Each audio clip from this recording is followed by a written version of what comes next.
Hello, good morning, and welcome to Newsfile. This is your most authoritative news analysis platform, and here on Newsfile, we put Ghana first. I'm your host, Samson Lardy Anyenini. This morning, Ghana has been fighting the junk status downgrade.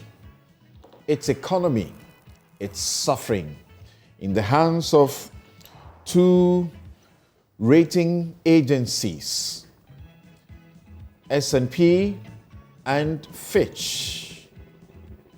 What does it mean to receive such a downgrade? We will begin the show by asking you to tell us your reality of this economy, which has a CD, the worst in our part of the world, and at the feet of IMF begging for help. So get ready, get our lines, and we start the show with you telling us what your reality is this morning.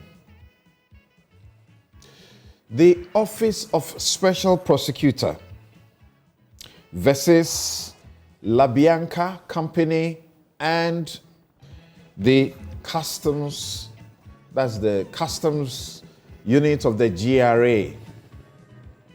The Special Prosecutor gave a ruling, call it a judgment of sort, and it says, quote, there was a certain application, and it calls it, the application was almost outlandish, as it in effect requested for the acceptance by the Customs Division of a range of values between 50% to 80% lower than the approved benchmark values of frozen foods in question. Mr. Eduche, the commissioner, who was seized with the matter, declined the prayer of the applicants on the advice of the Customs Technical Services Bureau. Had the matter ended there, the complaint would have had no substance, and the investigations would have terminated at the preliminary stage. Further, the perplexingly audacious nature of the application would have been rendered of no moment. Bottom line, the OSP indicts the company. They pay in excess of 1 million Ghana cedis to Chest,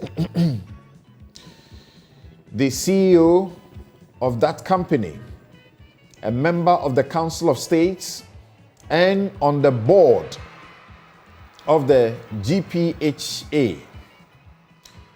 All are indicted together with the commissioner responsible for customs. The commissioner has been speaking, calling the SP a small boy who wants to damage his reputation. Did the SP err, or the SP has corruption fighting him? We'll be right back to deal with the vexed matters.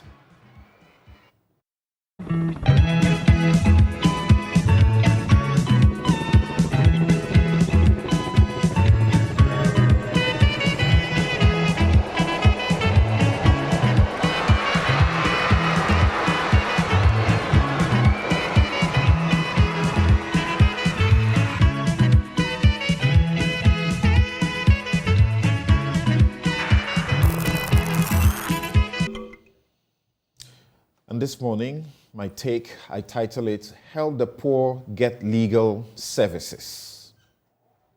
In my last take, I expressed joy about a fund mobilization drive by the Attorney General Godfred Yeboah-Dame to help the law reform and legal aid commissions in their work. On Wednesday, the President launched the two funds for the two institutions with 1 million cedis each as seed money. He, CEO of IPMC and an energy company, made separate donations amounting to 400,000 to these funds. Guess what?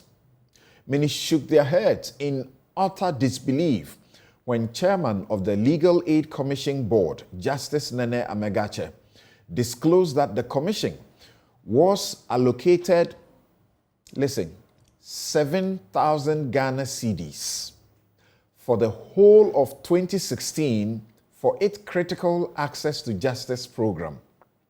7,000. This year, an amount of 20,000 said to have been released to it had not hit the accounts as at 10th August. Now, you may appreciate my excitement for this staff and resource-starved commission that is still managing to serve the poor who cannot afford legal services. They are in 11 regional capitals and 46 districts. And check this. In the first half of 2022, they received 7,558 court cases and resolved 3,163 of them. They got 4,114 ADR cases and resolved 2,233 of those cases. Justice Amegache wishes the appeal for funds regularly done by media organizations will extend to this noble cause. This democracy is only secured if we give true meaning to the rule of law. And that means giving the poor and vulnerable in society access to justice. I mean equal access to justice. The poor are thrown into jail. Reckless abandon. The rich always get bail. Justice Jones Doche re-echoed the need for lawyers to offer free legal services to the poor because, as we know, they simply cannot afford. He actually wants pro bono services to be made a mandatory requirement for the annual renewal of licenses of lawyers. Individuals and organizations should think about donating to the fund. But I repeat my call in 2017 for a policy to streamline paralegal training and allow paralegals to practice in our district courts. The courts remain the preserve of lawyers. 90% of the few hundreds of lawyers called to the bar each year stay in cities, especially here in Accra, and that will not change in the next 5 decades. The Constitution commands that anyone who is arrested, restricted, or detained has a right, fundamental right, to a lawyer of his choice. It is obvious the state is unable to fulfill that duty. Let paralegals bridge that gap. They may also be able to help some chiefs appreciate that if a journalist or a member of their community knowingly uses disrespectful or insulting language or insults a chief by word or conduct, it is an offense punishable by up to 2,400 cedis or 3 months in jail or both. That's according to a rather disturbing Section 63 of the Chieftaincy Act 2008. You've heard me speak about this too many times. And this was introduced years after the offense of insulting the president was scrapped. Insulting the president is not a criminal offense, but insulting a chief is a criminal offense, even by conduct. The Supreme Court held in 2011 that it is against the fundamental human rights and freedom of movement of a person to punish them for deliberately refusing to honor a call from a chief to attend to an issue. It is a violation of Articles 21 and 162 of the Constitution to purport to ban journalists or a media house from covering a broadcast covering or broadcasting a public event because they are critical, disrespectful, or insulting. Let due process prevail under the rule of law. Blow the whistle too, so that the OSP can check corruption. When you blow the whistle, you may get a reward. Sometimes you may get 10% of the money recovered. When you do, remember to donate to the Legal Aid Fund and the Law Reform Commission Fund. And that is my take.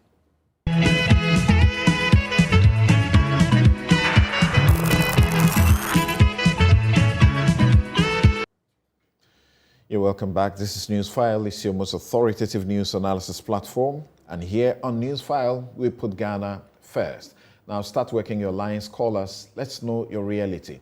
The professors who are joining us to tell us analyze the economic circumstances that we find ourselves, want to hear from you so that we can put some context to what is happening now. 0302 2116 91 or 92. The numbers are 0302 2116 91 or 92. And I'll urge you to be as brief as possible to tell us your exact situation. When we say inflation, what is your understanding of it? Is it the cost of the bread you buy today as against what you bought a month ago that is used to determine your inflation? What are you doing about your feeding situation, your transportation situation? Is that what tells you the situation you are in? Is that how you determine the inflation or what? My guests this morning are Godfred Bokwing, Professor of Finance and Economist, University of Ghana. Here in the studio also is Joseph Obeng, National President, Ghana Union of Traders Association, that is GUTA. They're always looking for dollars to be able to do their transactions. Dr. Humphrey Kwesi Enyimdake is President, Association of Ghana Industries, AGI. Dr. Theo Echampong is Political Risk Analyst and Economist. He also joins us. Gentlemen, thank you all so very much for making time to join us this morning. Yeah, thank you. Right. Now, Kwame, you're calling us from Adenta. Yes, within a minute, what's your situation? What's your reality of the economic conditions? Hello? Kwame, go ahead. We are listening to you. Okay, John. John, let's hear you. John, you are on. Samson, good morning. Good morning. Where are you calling from? I'm from Nandom, please. Nandom. Yes, please. Tell us your reality. Samson, actually, what we are experiencing in this country is very, very difficult. You see, you don't understand why you have to go and buy something today. The next moment you go back to the same shop, the things are increased. Do you know that at the current moment, people are bringing fuel from across Burkina into Ghana to give to vehicles to go to Kumasi and other places? If things are getting out of hand, people have to cross into Burkina.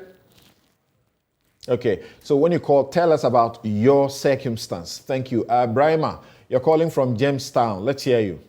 Yes, Samson, good morning. Morning. Okay, thanks very much for the opportunity. Today in Ghana, things are very difficult. To my understanding, inflation simply is the rise in the prices of goods. And Ghana today, everybody can testify the way things are very expensive. I just want to say that if you go to the market now to buy a bunch of plantain, it costs around 20 to 30 Ghana cedis. So our leaders must sit up. You bought a bunch of plantain for how much previously? 30 Ghana cedis. You bought it for how much previously? It used to be around 7 cities to 12 cities, thereabout. Okay, thank you. Abbas, you're calling from Offenso. What's your reality? Don't tell us what you think other people are going through. Yeah, something. I'm a farmer. I'm growing maize and other things. Okay. Something. I used to buy this with the side. In fact, way back 2015, I was buying it around 12 cedis a bottle. 12 cedis. Today, something. I'm buying it 58 cedis. You don't mean that? Seriously. You're not exaggerating this? Come on, something. You're not exaggerating? No, something you come. I'm buying it 58, 59. So something, the cost of production in farming has increased. Something, it is very, very bad. Very, very bad. It's making the farm very, very difficult nowadays to grow of maize. Okay. Something today, okay, thank you, Abbas. Evans, you're calling from Doma Hinkro. Let's hear you, Evans. Thank you, Samson. This is Evans from Doma Hinkro. Samson, I want to be very practical. I'm a government worker. I will not be quoting how much I earn, but this is what we've been doing. We used to buy, in Doma, for example, our weekly market days on Tuesdays. So the family buys foodstuffs that we'll be using for the week. In just about 6 months, let me say the beginning of this year, we used to buy food that was costing us around 80 cedis to take us through the week until the next Tuesday. Now we have to buy around 150. For the same food items, you have to spend about 150. And in fact, it is very frustrating. This is just the food items. And any other thing has increased. The cost of transportation to work has increased. Other things that we don't need from the market, you buy from the supermarket, everything. And I think the situation is getting worse day after day. The government has given you some cola, right? Okay, let's go to Kofi. Kofi, you're calling from Tema. Hi, Samson. Hi, let's hear you. What's your reality? My reality is that I've had to literally cut back. Not too long ago, things that were just basic. I have a family of 5 kids in school, but for the first time, I'm considering, do I have to change my kids' school? Whole lot. It's not like I'm a heavy spender, just the basics. Went to the shop recently, deodorant. Something that I have teenage kids. Something that as a parent, you can't do without. Something that I was paying 13 cedis.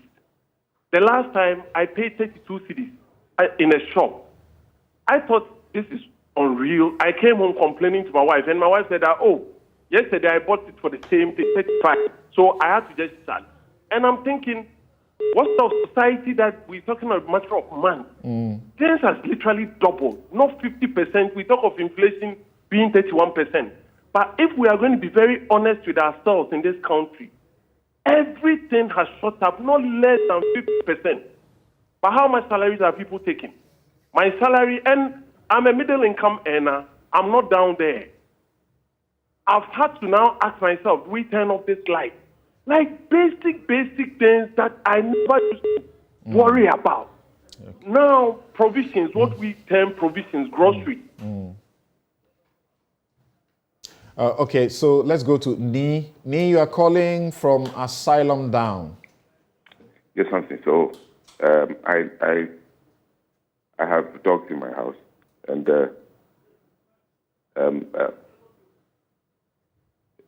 hello, am I online? Yes, go ahead.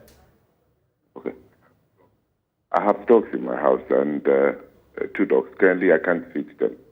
Reason is that dog food, which I used to buy for 270 cities, has now shot to between 480 and 520.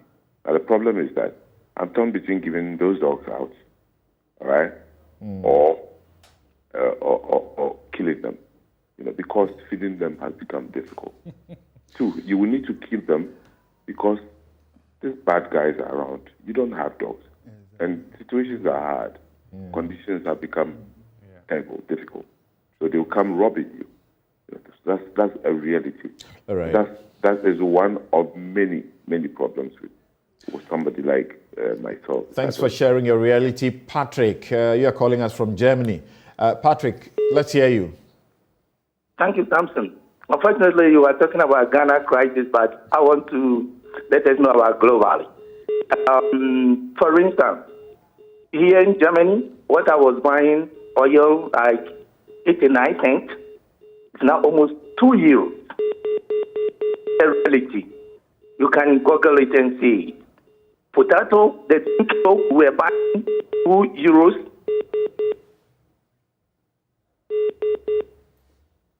I think we just lost him there. Okay, that's unfortunate. Okay, maybe I'll stop here and then come to my guest in the studio. Okay, Peter, you be my last call. Peter, you're calling from Cape Coast. What's your reality, Peter? Yeah, my reality is all about the inflation something. It's because that the government does not have a regulatory body that when things goes up in general. Peter, tell us your reality. Tell us your reality. We have the experts here. They'll tell us about what government needs to do or is not doing right. Yeah, the reality is that we work with Ghana Cocoa Board, okay? And when we used to buy fuel, like 10 cedi, we can use it to make all the rounds in the bush. But right now, there has been an inflation. We can't even buy the petrol again. So we are stuck, and payments are also not coming. So everything is messed up. All right. Thank you. Thank you all for calling and sharing with us. I'll begin with Professor Bokpin. Can you relate all that you are ready to, sort of spew to us here to what they are talking about? Yeah, they are the real economists. We are at the point where we can see individual differences, but the broad impact is clear. They are not faking it, right? So this presents a clear situation where you don't need to study economics in a certain special way to appreciate how inflation is real. And you can't discuss inflation and think that is theory, because this is impacting life at the micro level, at household level, at the firm level, at the national level, and then at the global level. So that is where we find ourselves. It's unfortunate, and I'm happy some are responding appropriately. It is not only the country that must do austerity or fiscal consolidation. Individuals must also do some kind of austerity. What can I trade off? What can I cut down? Someone wants to change the school that his children Precisely. Okay, so, and then also, even in terms of diets, what combination should we choose? Should we eat outside regularly, or you need to have that? And the reason that has to be contextualized is that the way inflation would affect you will be different from the way it would affect me. It will be different from the way it would affect you, because our consumption patterns are not the same. So depending on your consumption pattern, my consumption pattern, your consumption pattern, the marginality, the magnitude of the effect would vary. And that is why individuals must look at their circumstances. Firms must look at their circumstances. Countries must also look at their circumstances and see the best way to respond. Probably from the income side, if you're a public sector worker, maybe you may not be able to adjust your salary, but thankfully, COLA will kick in probably at the end of this month or so.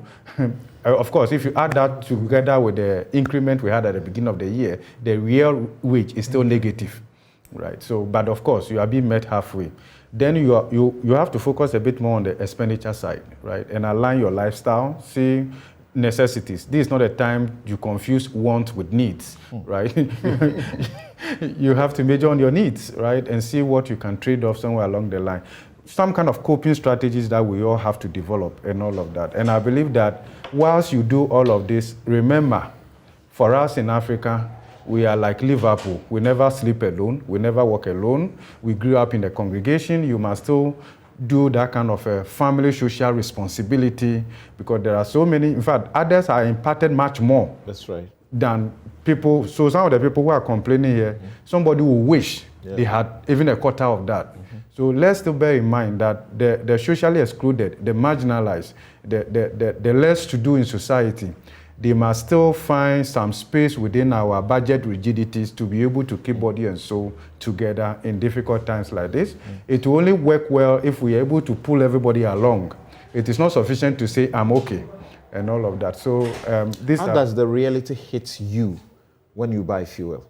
Look, the last time I told my wife I was going to buy a bicycle, and it's like, hold on, I'm waiting for her approval, right? I live so close to my workplace, so I don't feel it that much. So sometimes it's easy for me. I park my car, I walk to the office, and all of that. So again, you have to look at all of these things, and probably visiting here and there and driving all of that. That's fine. But one of the days I joined Trotro to test 7. I parked my car, joined the I commute. You know, I drive, and when I'm having to spend close to say 1,000, you know, and it just hits me that, look, you're buying fuel and it's costing you so much. I'm like, how did we come here? Okay, so Guta, let's hear from Joseph Obeng, National President of the Ghana Union of Traders Association. Tell us your reality before we come and talk about, you know, what it is that you want to be done or what you think is wrong. Yeah, our capital has been spirited away since December 2021, and the dollar was 6.4, and now we have to contend with 10, because by Monday it will be there from the trend.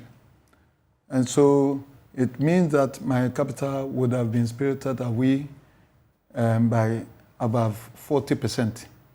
I did not do anything bad. I did not misapply my capital to drink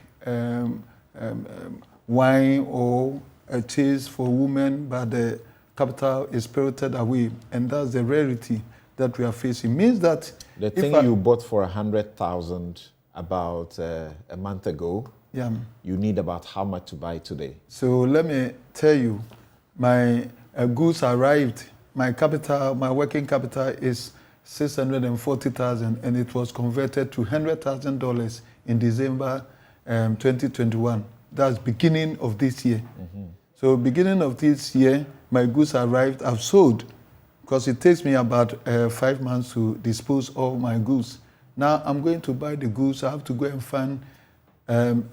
As for yesterday, I purchased 9.7. So it means that I have to go and find 970,000 Ghana cedis before I can go get my capital, the $100,000 that I'm trading with. If I'm not able to have a top up, because my main capital was 640. That's right. That's what I used to trade, and it was converted to $100,000. If I do not have the top up, it means that now my capital have dwindled to about $65,000. So I will only be able to import that much, meaning that if I used to buy 140-footer container or 240-footer containers, let's say, of goods, now I will only be able to buy only 140-footer. So my capital it's gone without you doing anything wrong. That's my reality. But let me talk about what the sentiment that our customers, they are our customers. And when they show these sentiments, the impact comes directly on me. So my consumer, my final consumer is now lamenting that he's not able to buy the same quantity of goods that he used to buy. It means that it will affect my turnover. That's right. So when it affects my turnover, because this business that we do not do it in isolation. That's right. And now because of inflation, my customer find it difficult because his purchasing power has reduced to the barest minimum. And so he cannot buy the goods much as he was able to buy, and my turnover is curtailed, meaning that I will not be able to service my debt at the bank or to service my supplier's credit, because most of these things are given on credit to us. So if your capital is a borrowed one, then you are in a serious problem. And now all the indicators of trading have been affected negatively. The interest rate have gone up. Inflation have gone up and exchange rate have gone up. So as a businessman, I'm confused. But when I go to the inflation trends and all that, I always say that, you see, when you listen to them, some were talking about imported goods. That's right. And some were talking about the local goods. So if you take the imported goods, it is not because there's excessive liquidity in the system or more money in the system chasing fewer goods. No, it's an accumulation of cost. Because from the word go, when I go to China, because of the impact of the COVID, the freight charges and all that, the prices that I used to buy have doubled. That's right. The freight charge alone have increased from $3,000 to over $12,000. And that's what Biden said, that most of the prices that have gone up in the US is because of the cartel that is being formed by these shipping lines. Okay.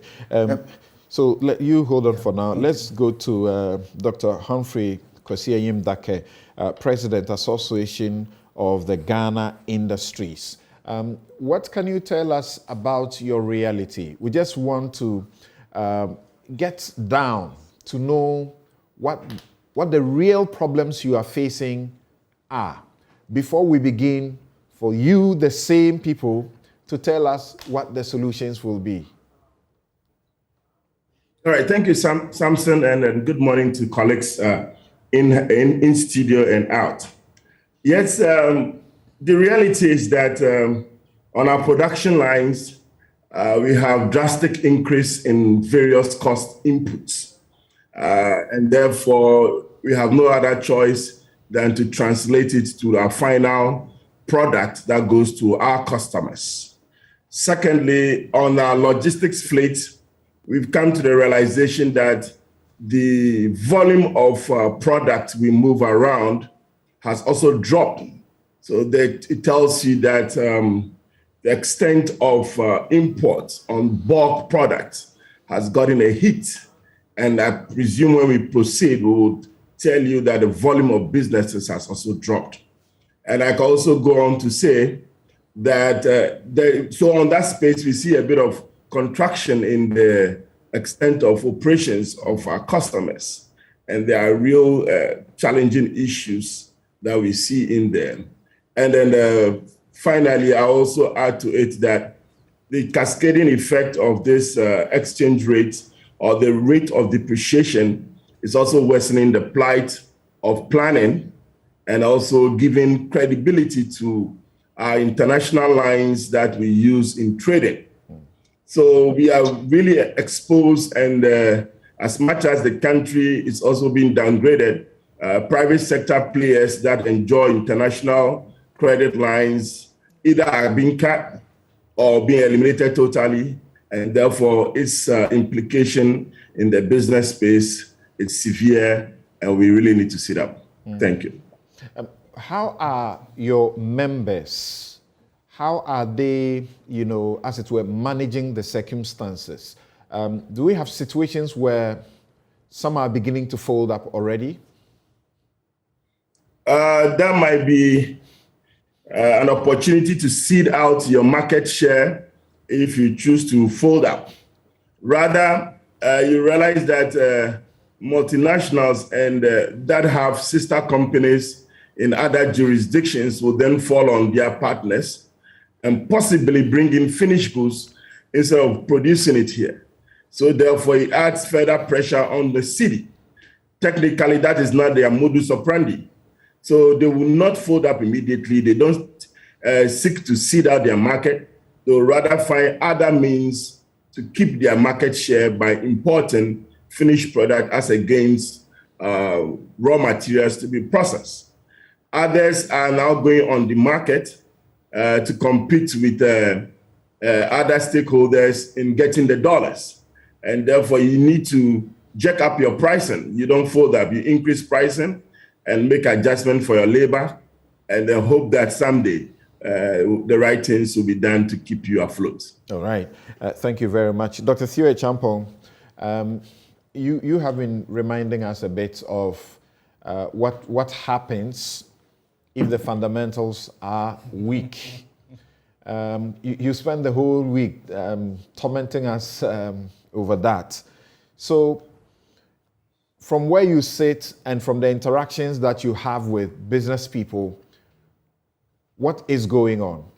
And I mentioned on my handle that I spoke with two very influential business leaders in the course of this week, and it got me really thinking, because I didn't sit up to think about the situation from the perspective that they gave until I listened to them, and I discovered that we are in very, very serious crisis. Yeah, good morning, Samson. The reality is things are very, very tough for a lot of Ghanaians at the level of the household, so individuals like you and I, but also at the level of businesses. In fact, I left Ghana just a week ago. I was on the ground for 2 weeks on a separate research project. And anytime I'm there, I take the time to speak to ordinary Ghanaians on the streets. And my trip took me around bits of Accra. So I was around your Osu, Laboni areas. I went to Amasaman. Yes, I followed you sharing some of those interactions. Exactly. The point really is I spoke to not less than maybe about 100 people. So it's not exactly scientific, but the concerns that they expressed is very much what you're hearing from the people that we spoke to or who called into the program a few minutes ago, that they are struggling. They are having to spend more money on the same goods that they used to buy. And they also are having to make extra adjustments, right, in that regard. Prof. Bokmin was talking about the fact that in Ghana we have family social responsibility, especially if you are the middle class, where you may have 6, 7 people who are dependent, right, on you. And so you have to use that same meager resource to more or less support them. And even I am feeling it. So I filled my tank when I was in Ghana. I kid you not, it can be very draining. Yes, so I filled my tank. Before last year or early this year when I was around, I was filling it for about 350 Ghana cedis, right? Sometimes 370. That's a small Corolla. This time around, I was spending about 500 cedis to fill that tank. And that is the reality. And when I was there, you also had a lot of people, even here in the UK, you have people from Ghana who would reach out to you to sort of support them one way or the other. So it is tough all around in Ghana. And I worry, particularly because it's not just the middle class feeling the pinch. You have a lot more of our people also at the lower tiers of the society. So at the traffic light, I was talking to one lady who sells, PK, and another one that sells hacks, right, as we call it, and pure water. And they were telling you that what they used to actually make before is not the same as they're making now. And one thing that was also very obvious to me 2 weeks ago in Accra was that there was less traffic on the roads in the morning, right? So what that was telling me implicitly is that some people are making adjustment by deciding not to drive their cars. Maybe people are carpooling, but the difficult economic circumstances is forcing them to make certain, cuts to their living and lifestyle choices. And that is quite worrying and concerning in that regard. The challenge is that unlike here in the UK, maybe where you have some social safety nets and safeguards which you can resort to, you don't necessarily have that in Ghana. So to an extent, you are out there on your own in that regard. Maybe we start on this note from your end. What are the implications of the downgrades by S&P, CCC/C+, is it? What kind of exam do you do and get CCC plus another C? And then Fitch came. Of course, the Ministry of Finance has not been excited about about these downgrades. For a while now, it also issues statements to seek to counter. But I sit back and ask myself, what are we trying to do? Are we trying to fight the reality?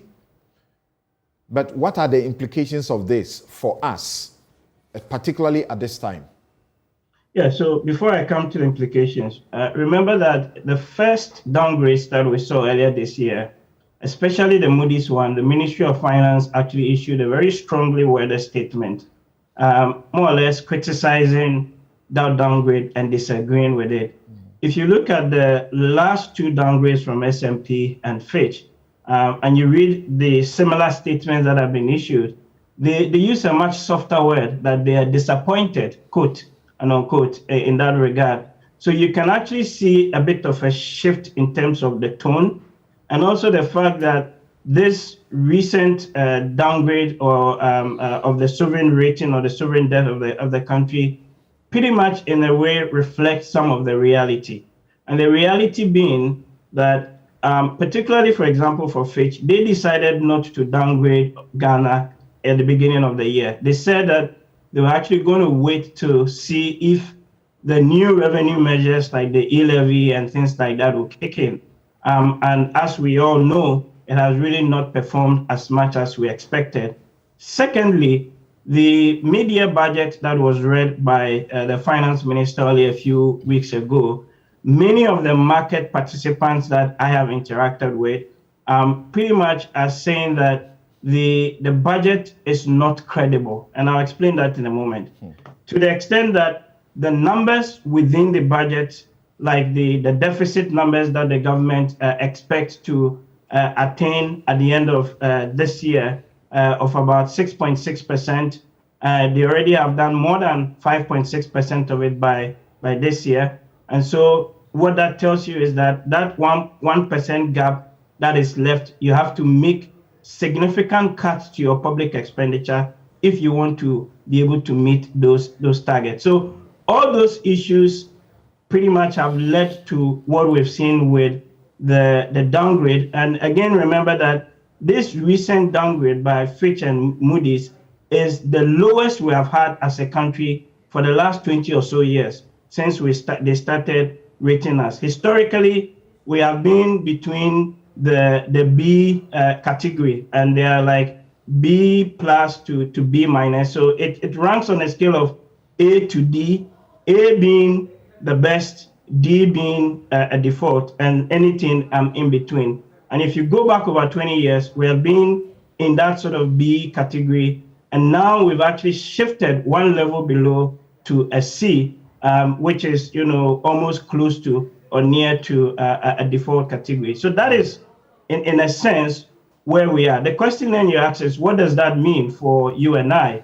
I mean, the bottom line is the fact that the downgrade ultimately makes the cost of borrowing by the government very difficult. So in the past, the government would have had to sell Eurobonds or raise international money from the international capital markets. Now they are unable to do that. So what that then means is that to be able to finance the budget, they have to raise more money from the domestic sources. So more treasury bills, and even you can even think about even some printing of money in that regard. What this does is to prevent us from accessing that international capital market. And so the government, in an attempt to finance its budget, ultimately would mean having to borrow more domestically. And what that then does for people like Humphrey, like the Guta boss, like you and I, is the fact that the cost of borrowing is going to go up because you're competing more or less with the state for the same resource pool. And that comes back to the fundamental question, which is that who is this, who does the economy of Ghana work for? Is it for the people, or it's more or less for the government in terms of borrowing money to service the debt? Because as we speak right now, any further attempt by the central bank to even hike up their policy rate is going to further choke or constrain liquidity in an already very stressful situation that we find ourselves in. And so for you, for me, for the businesses, the cost of borrowing ultimately is going to go up, and that would then have a subsequent effect in the real economy. Right. Doc, you, from where you sit, are there real fears that these downgrades affect our opportunity to attract, if you like, investment or financing? Is that what the government is concerned about by reacting with these press statements? Absolutely, they do affect our ability to... sorry, I was now going to Dr. Humphrey Dake. Okay. Yes. That is the overview, because the essence of the rating agencies is to attest to the entity, business entity, or the country in terms of your classification for doing business, in terms of global assets, in terms of foreign direct investments, and in terms of transparency and deepening the capital market.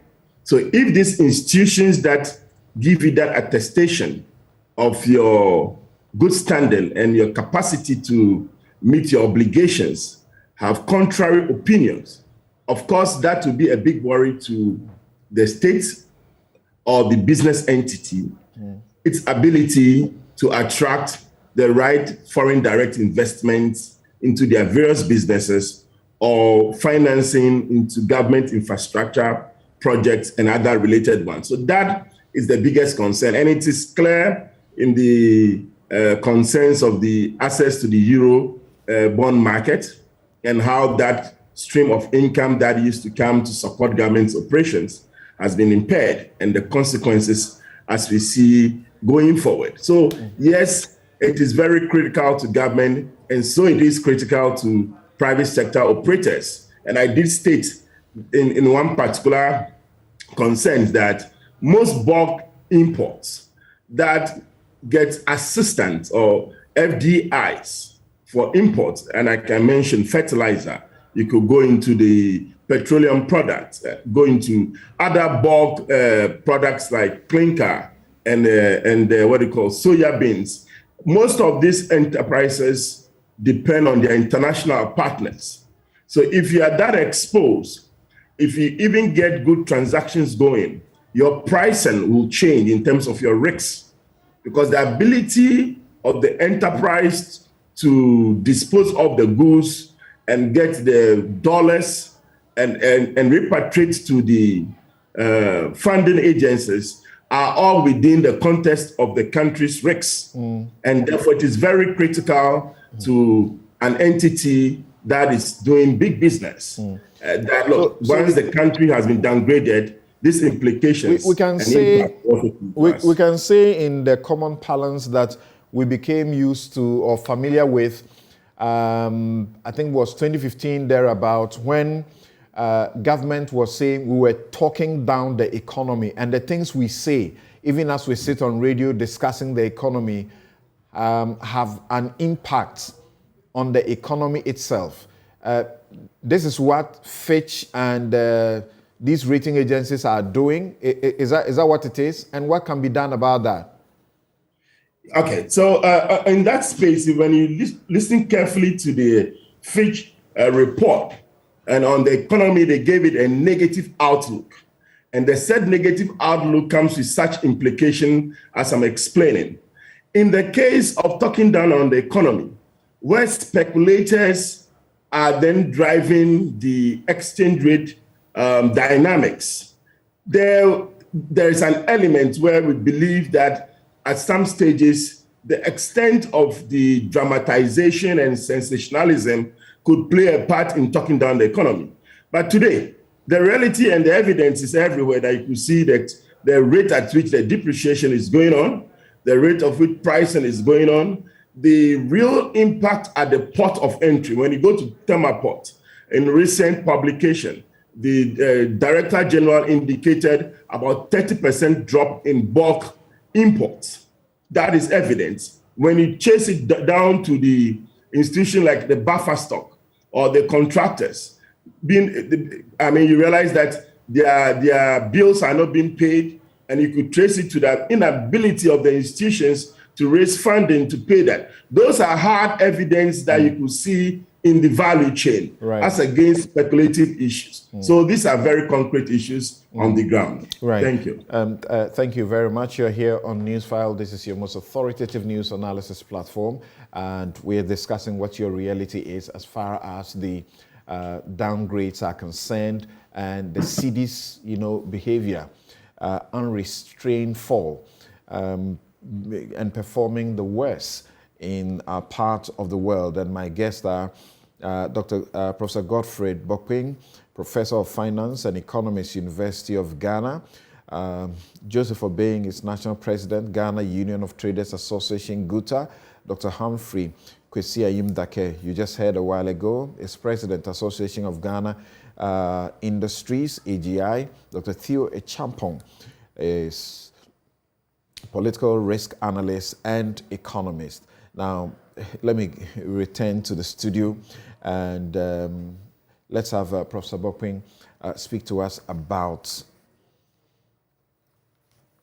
what practically can we be looking at to stem the tide as far as the city's fall is concerned. I remember there was a certain committee that was set up to do something about forex, yes, to do something about that. We're not hearing anything about those things. I don't know what can be done. It's beyond them. It's beyond them? Yeah, it's beyond them. So the city just doesn't misbehave on its own. There are underlying drivers, put it that way. So we want to come back to what we'll say the fundamentals. The fundamentals are deteriorating, and therefore the city would have to readjust quite quickly. And this, you cannot blame it on speculators. No. In fact, if you look at the market and you look at demand and you aggregate the demand vis-a-vis supply in terms of foreign currency, you see that deficit huge. So, and it's not only that the exchange rate has deteriorated, it's difficult even getting the dollar. It's difficult. Businesses there's a queue in terms of meeting their demands and all of that, not to even talk about the exchange rate. That is where we are right now. All right, so, but put all these things together. Look at the downgrade. Look at the general sentiment in the economy. We said at the beginning of the year that the 2022 budget was not good enough to assure investors, stakeholders in the economy. The bit of what you see right now is where government is overly confident about its policies and the objectives. And it doesn't turn out to be so. And Samson, I'll give you a couple of examples. In the 2022 budget, government was hoping to raise in excess of 6 billion cedis from the e-levy. With all the problems that we had and all of that, granted that delay implementation 3 months, if you adjust for that 3 months, you realize that the forecasting itself was wrong. That doesn't lend credibility to your policy. That is not the only thing. In the 2022 budget, government was hoping to achieve inflation rate of 8% with a symmetrical rate of 2%. 3 months or so down the line, look at where we are right now. Inflation is 31.7% and all of that. Look, if you see how inflation is broadening across food and non-food inflation, you realize that this is a systematic issue. This is not just a wind blowing. Look, it's very basic in economics that stable prices are a condition precedent to sustain economic growth. That is at risk right now. And that is why businesses are complaining they can't plan and all of that. The budget for January could not deliver the same value for February or March or whatever. Now, the bit where we are seeing, where there's even a surprise, you see the central bank saying that they are seeing that inflation is going to decelerate. Then the next release was actually up. What we see happening there is that inflationary pressures are becoming entrenched, right? Leading to what we call the anchoring of inflation expectation rather than anchoring the inflation expectation. When it happens that way, it creates doubt around the credibility of Bank of Ghana's own price stability objective. This is where we find ourselves. Before I come to that, I'll touch briefly on the downgrade. You know what? It wasn't surprising. The Bank of Ghana is telling us now that we should exercise some calm. It's going to lay out measures that will address the situation. Do you know something? It is fair to say that how the market will react to that is very real. Bank of Ghana is at its limit when it comes to using monetary policy to address the demand-related inflationary pressures. You only have control in terms of some aspects. And if your belief is that liquidity, excess liquidity is what is driving that, then you deploy your monetary policy appropriately. Exactly. But we have gone past that level. Look, the reality is the Bank of Ghana has thrown their hands into the air. If you look at where the policy rate is and where inflation is right now, the gap tells you clearly that they've given up, because there's a limit to how much you can use the monetary policy to address the demand-related inflation pressures. But the supply cost push, that dimension remains, and that is where the fiscal side has to respond. So we'll come to that. The downgrade was largely expected. Before they released this, our sovereign bond, right, in the international capital market was already trading close to 2,000 basis points above the US Treasury yields. 1 basis point is 1% of 100. 2,000 basis points means 20% above the US Treasury yields. So before even these ratings were released, we had been priced out of the international capital market. Ghana had been locked out completely. That's right. So what we need to do now is how do we re-engineer and improve the fundamentals so that we could enter the market. We were not surprised. The only institution that was surprised was Ministry of Finance with their statement. Of course, and as Dr. Teo said, they were a bit moderate now compared to earlier. So that is where we are right now. It's getting worse, and the reason I say so is that if you look at the domestic market itself, you see clearly that the government is being priced out. And that is, the government goes to the market to mobilize, let's say, 5 billion cedis, and it could only get 1-point-something billion. The difference, the central bank will have to come in terms of deficit financing, right, or printing of cedis to pay down that. Typically, and then let me say this, where we are now, an IMF program is not enough to solve the problem. It's not. And the reason I say so is clearly, if you look at the debt numbers, and per our own preliminary assessment, we are in an unsustainable debt situation. If it happens that way, an IMF intervention is insufficient. What we need to do right now, in addition to probably, and I'll tell you something, unlike 2014, and I think this government is in a better position to be guided by history. In 2014, when the government made an announcement on April 6, there was a document on hand, drawing from the Senchi Consensus. There was also the Ghana Shared Growth and Development Agenda 2, 2014 to 2017. So before the president then made an announcement, there was a homegrown program. So it made it a bit easier engaging the fund because we had a program. The fund doesn't develop the program for any country. That is why it's called Ghana Government Program supported by the IMF. Okay, and remember, we're almost at the same point, right? In 2014, the Minister of Finance then wasn't comfortable going to the fund. The president made an announcement probably when he wasn't even in the country. So what the president did, and I believe that it was smart, probably we didn't understand him at that time. What he did was to constitute a team led by somebody other than his own finance minister. It was led by Professor Kwesi Botry, who led that delegation and all of that. Even with that, it took us that long. The call was made on August 6th. The program kicked in on April 3rd. Right now, our government has not developed its program. The fiscal program to be presented. What is it that has led to the discussion to increase what we were seeking originally to 3 billion?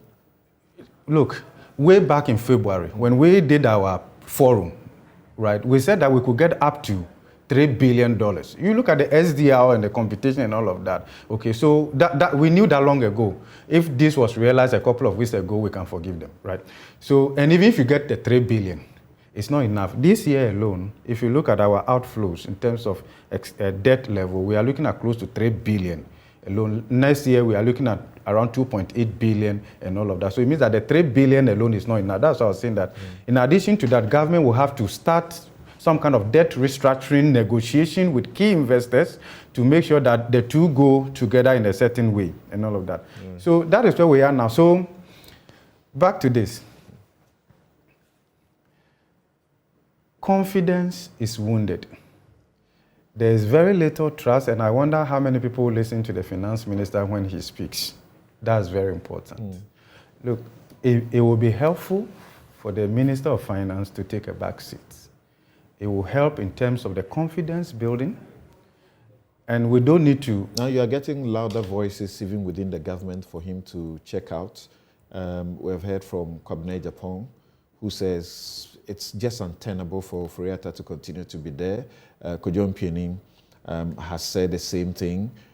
You have people, former, I think, Deputy Secretary of the party, Nano Brebuahin, saying the president should listen to this call for reshuffle.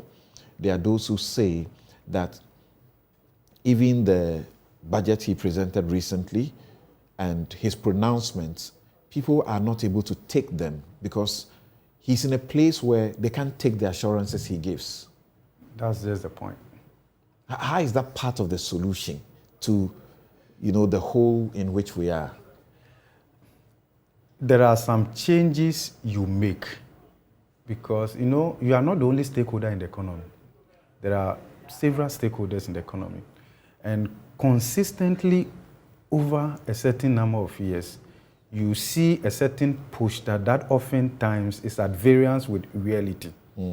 Okay, and if it happens that way, I think it's not only just internal, even from the investor community at the global level, there is a certain level of understanding that it's time for him to go. It will be good for the government. That will send a signal that, look, we are taking a real look, right? We are re-strategizing. Some of them would just be change the composition, right? The signal effect is real because confidence, its value is more present in its absence. It's just like trust. Its value, market value, is more real in its absence. So that is where we find ourselves. So, and then overall, the size of government, something we need to do that quickly, like yesterday. Okay. Because things are deteriorating. Investors are pulling out. When we talk about the debt sustainability, you see that usually the concern is about external debt because you have to generate dollars to be able to pay. For the domestic debt, you have control. Ghana government would never default on domestic debt because the worst thing is to ask the central bank to print more cedis. If you do that, because the investor holding in the domestic debt, part of them are offshore, when they are exiting, they will be demanding dollars. And that is why the depreciation would also continue and all of that. So we are in the situation where if there's anywhere that is more than crisis, that's what we have to use. But the worry is that we are not getting the impression that the government is at the same level and see the situation the way investors, business people, private sector, and the rest of them are seeing it. And for me, that is where the worry is. I will get us to listen to a few of these people, and then when we return, I should be coming to you, but I would like to have Dr. Theo Champo give me just a minute of his view on this issue of the finance minister. There are those whose view is that he should bow out not because he's incompetent or he's a bad leader, but there are those who say that he's just terrible. He just doesn't have a handle over the economy. There are those who argue, for example, that the cost of the bank and financial institutions, clean up, which he approved 25 billion Ghana cedis, when some argue that we could have saved the situation with 9 billion to 8 billion. It's testament that he doesn't have a handle over the situation. There are those who say that the government's beginning its program with increasing the regions to 6 more, that's doubled expenditure and all of that was not properly planned for. And so you can say that there's bad leadership that is not, attributable only to the finance minister. And in 2016, the Nana Akufo-Addo then made a statement that people are beginning to share on social media, asking him what does he think about that. He has said that the current depreciation of the Ghana cedi against the US dollar is because of bad leadership. He put bad in capital letters. Bad leadership. He said, we should not be where we are today to buy dollar for 3.72. Vote for change. Now, let's listen to the statistical surveys. Let's listen to Dr. Bawumia. We'll listen to Gabi, who was on this show at the time, about what the IMF can actually do for us or will not be able to do. And then we'll hear Dr. Priscilla Chumesi Bafo, and then we'll come to Dr. Theo Champong about this thing. What is that factor? What will it do, getting rid of the minister? July 2022 rate of inflation stood at 31.7%, indicating an increase from 29.8%, which was recorded for the month of June 2022. We decompose this from two perspectives, from a food and non-food inflation perspective, and from a domestic and imported inflation perspective. From a food and non-food perspective, we record food inflation 32.3% and 31.3% for non-food inflation. From a domestic and imported perspective, we record domestic inflation 29.2% and imported inflation 31.3%. From a regional perspective, we identified Eastern region recording the highest rate of inflation of 38.1%, and the Upper East region recording the least inflation of 19.8% for the month of July 2022. The Ghana cedi has obtained the dubious distinction of being the weakest performing currency in Africa at this point in time.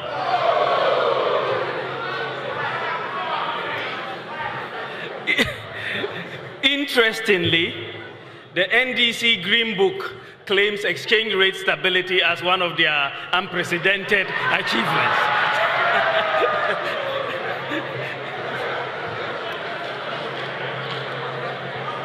In an open economy with market determination of prices, exchange rate movements are the most important indicator of underlying macroeconomic fundamentals. As the saying goes, when in doubt, observe the exchange rate. The lesson from history for governments is that you cannot manage the economy with propaganda.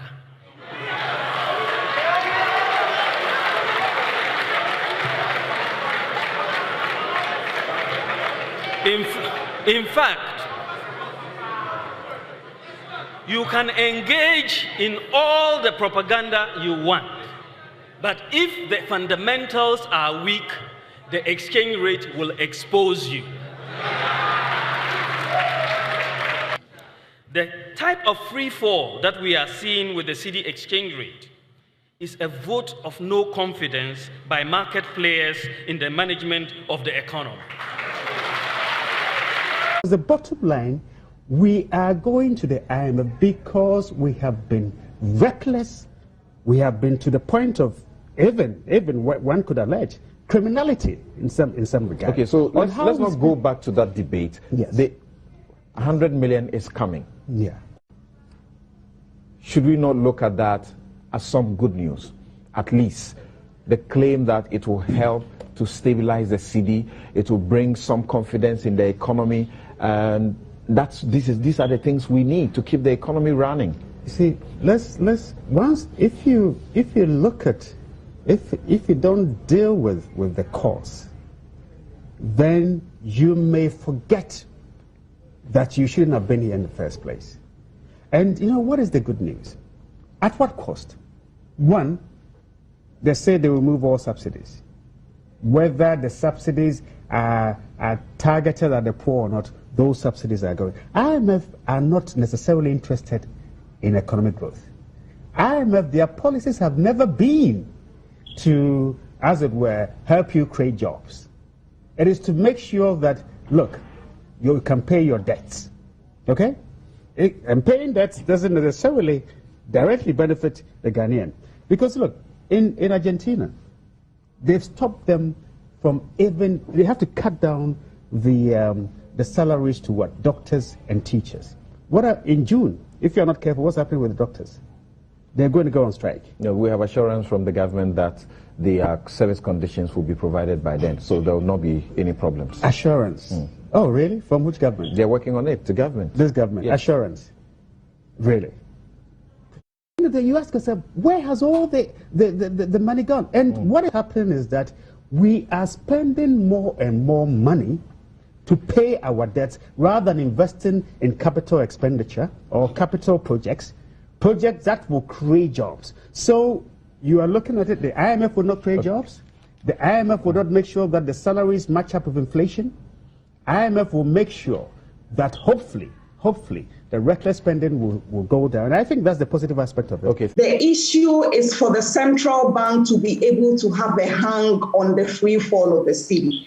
And how the central bank can do that is options that allows the inflow of foreign currency, because the demand is certainly outstripping the supply.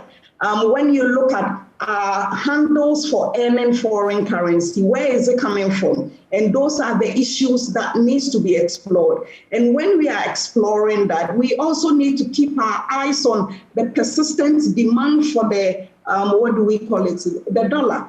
Can we explore options where policy initiatives can encourage members of GUTA to probably find alternatives of producing some of the things they import locally, so that we ease the persistent pressure on the currency? So these are issues that needs to be addressed, both from the demand side and the supply side. Right. Dr. Tsiri Champong, so if these remain the facts, as we heard, IMF is actually, whatever IMF is going to do, is just about helping you settle debt. And like Gabby said, then they are not coming to help you create jobs. Whatever they are doing is not intended to benefit your people, so to speak. Then Dr. Bawumia, and he also agrees, sort of, that it boils down to leadership. Is that what can be said in these circumstances, and why to justify the incessant calls for Ken Ofori-Atta to take a bow? I was actually laughing whilst you were playing the tapes from a few years ago, because a lot of the very issues that both the Vice President and Gabby and others were talking about back then are still very much prevalent as we speak, today in that regard. And the key thing, again, Samson, is this, that markets react to signal, right? It's a push-pull sort of factors. And where we are now is very challenging, and basically you have a crisis of confidence in the Ghanaian economy. And to that extent, the signals that we send from the leadership at the top actually matters. And regardless of who you speak to, at least from where I sit, I think it's become very clear that the finance minister must go. And I am actually even on record as having said same several weeks ago. Not that he's a bad person, I don't think so. But the fact that, you need to send a certain signal to the people who are the partakers in this economy, both the investors, but also, everyday folks like you and I who buy things and consume different goods and services. And I think in that regard, perhaps it is time, to consider bringing on some sort of new phase to chart the path or the course that we need to get to going forward. Okay. I mean, the IMF program would always have to be led and driven by the country itself. The priority of the fund is on debt servicing or balance of payments. That's what it's set up to do. Okay. And historically, that had been the focus.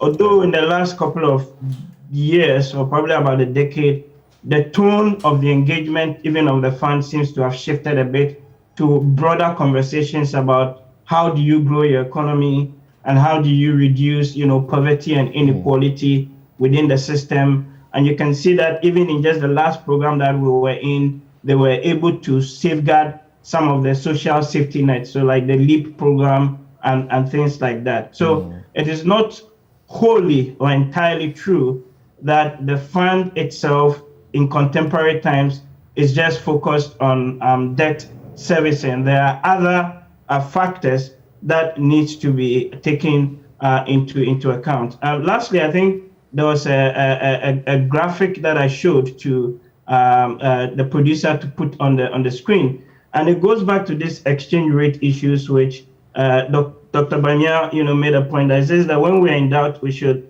observe the foreign exchange rate, and the cedi could gain the dubious distinction of being the worst performing currency at that time. In fact, that is still pretty much the same, and you can calculate or look at the rate of depreciation. Year to date, we're talking 30-something, it's about 32%. If you look at all of the depreciation from the then government to when they exited, it was about 52%. And if you work out the cumulative depreciation again from January of 2017 to August of 2020, you're also talking about 53-54%, right? Okay. So you can actually see that whether it is NPP or it is NDC, if you look at the hard numbers and you use the exchange rate as one of the key metrics in terms of determining the health of the economy, both of the governments, as we speak currently, score very poorly on that metric. Okay, thank you. You heard Dr. Priscilla Chumesi-Bafo of the University of Ghana say directly, among others, that Guta may be able to help. Often, you guys have been mentioned. Yeah. What do you say in reaction to that?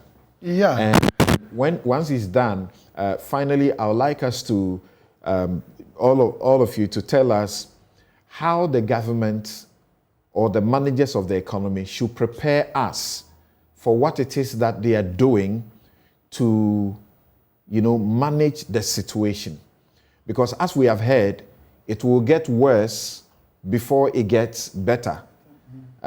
What sort of, program should government begin to roll out so that people can begin, to warm up to what is likely, Yeah. Yeah, thank you very much, Samson, for this opportunity to clear ourselves once and for all on this issue, because it makes us very uncomfortable when we are talking about depreciation, but we may not be the cause after all. To tell the truth, we do trading. Trading is very important. It's the distributive arm of manufacturing. So we cannot take that segment from manufacturing. And let me also say that manufacturing is not complete unless it reaches the final consumer. That's right. As the vehicle. And so the manufactured goods that we have here in Ghana is being sold by us, the trading community, and then the shortfall. And the shortfall is what we are sourced from elsewhere. Unless maybe at this time we are saying that we don't have to import. If our direction is not to go on excessive importation, then it lies on policy direction. It lies on how we make our investment and all that. So if you do your regulations and all that, your policy guidelines and all that, to suggest that we are departing from excessive importation, then it's within the framework of what the government wants. So I want to tell all of us that categorically clear that about 80% of the local manufacturers migrated from trading. Because we do trading, know the volumes of what we trade in, and then we migrate. So it's a natural migration from trading. And then trading have become the breeding grounds for most of us who do not have mainstream government work and all that. So we should know that it's very essential. So I've established the fact that we buy all the manufactured goods, and then we also migrate to manufacturing. So we should establish that. Okay. And so we don't want anything to come and impede this migration and all that, because we know that that's the way to go. But we have a shared responsibility. The shared responsibility that we have in here is that we do excessive importation, and that is true, and we are very part of it. But let me also tell you that our share of this problem is only 15%.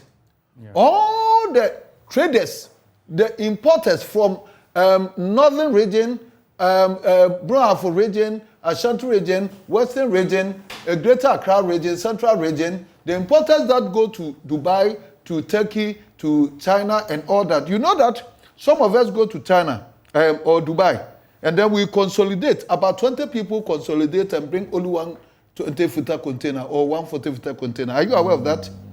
That we do consolidation. So 20 people bring just one container.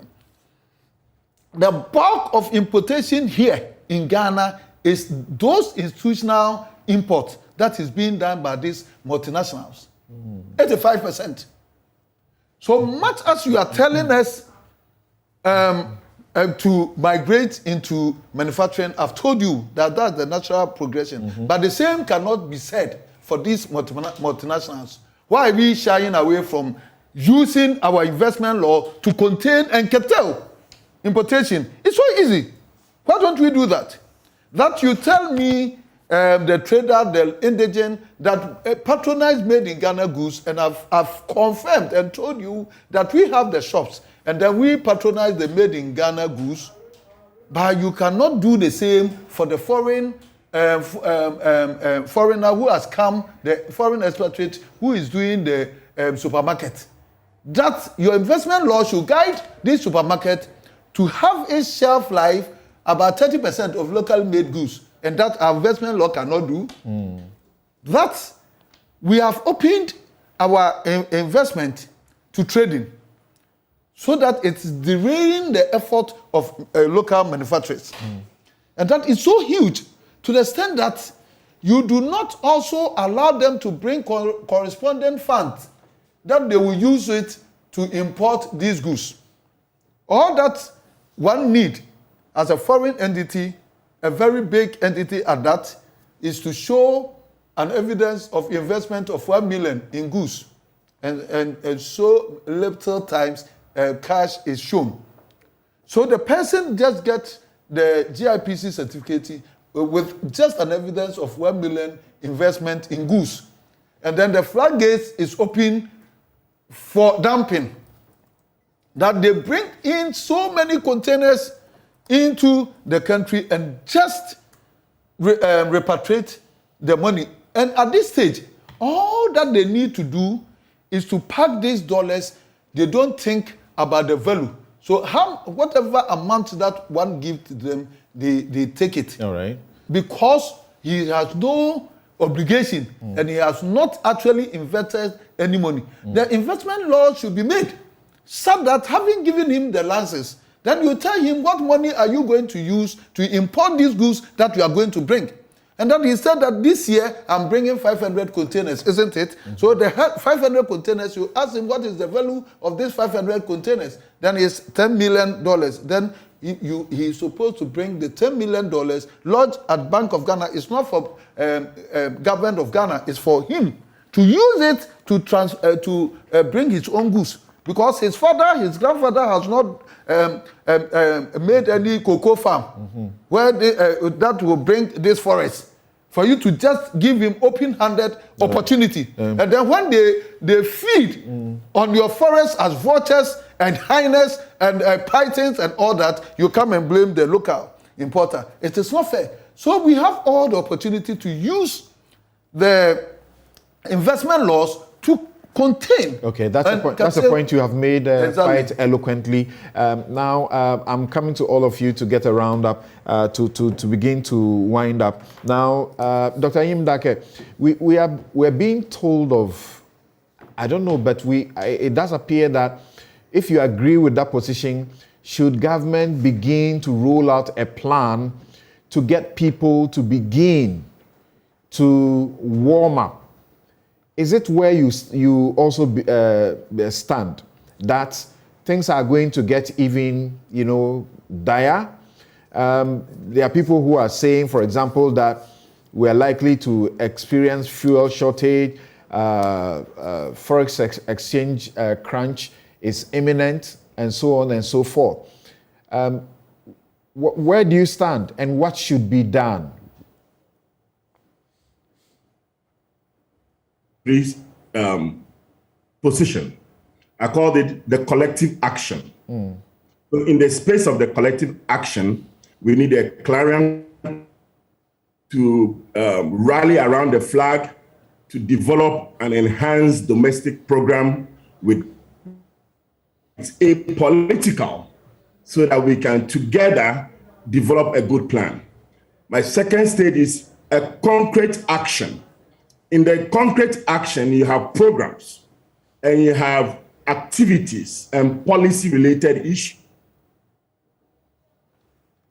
The sector of the economy is weakened.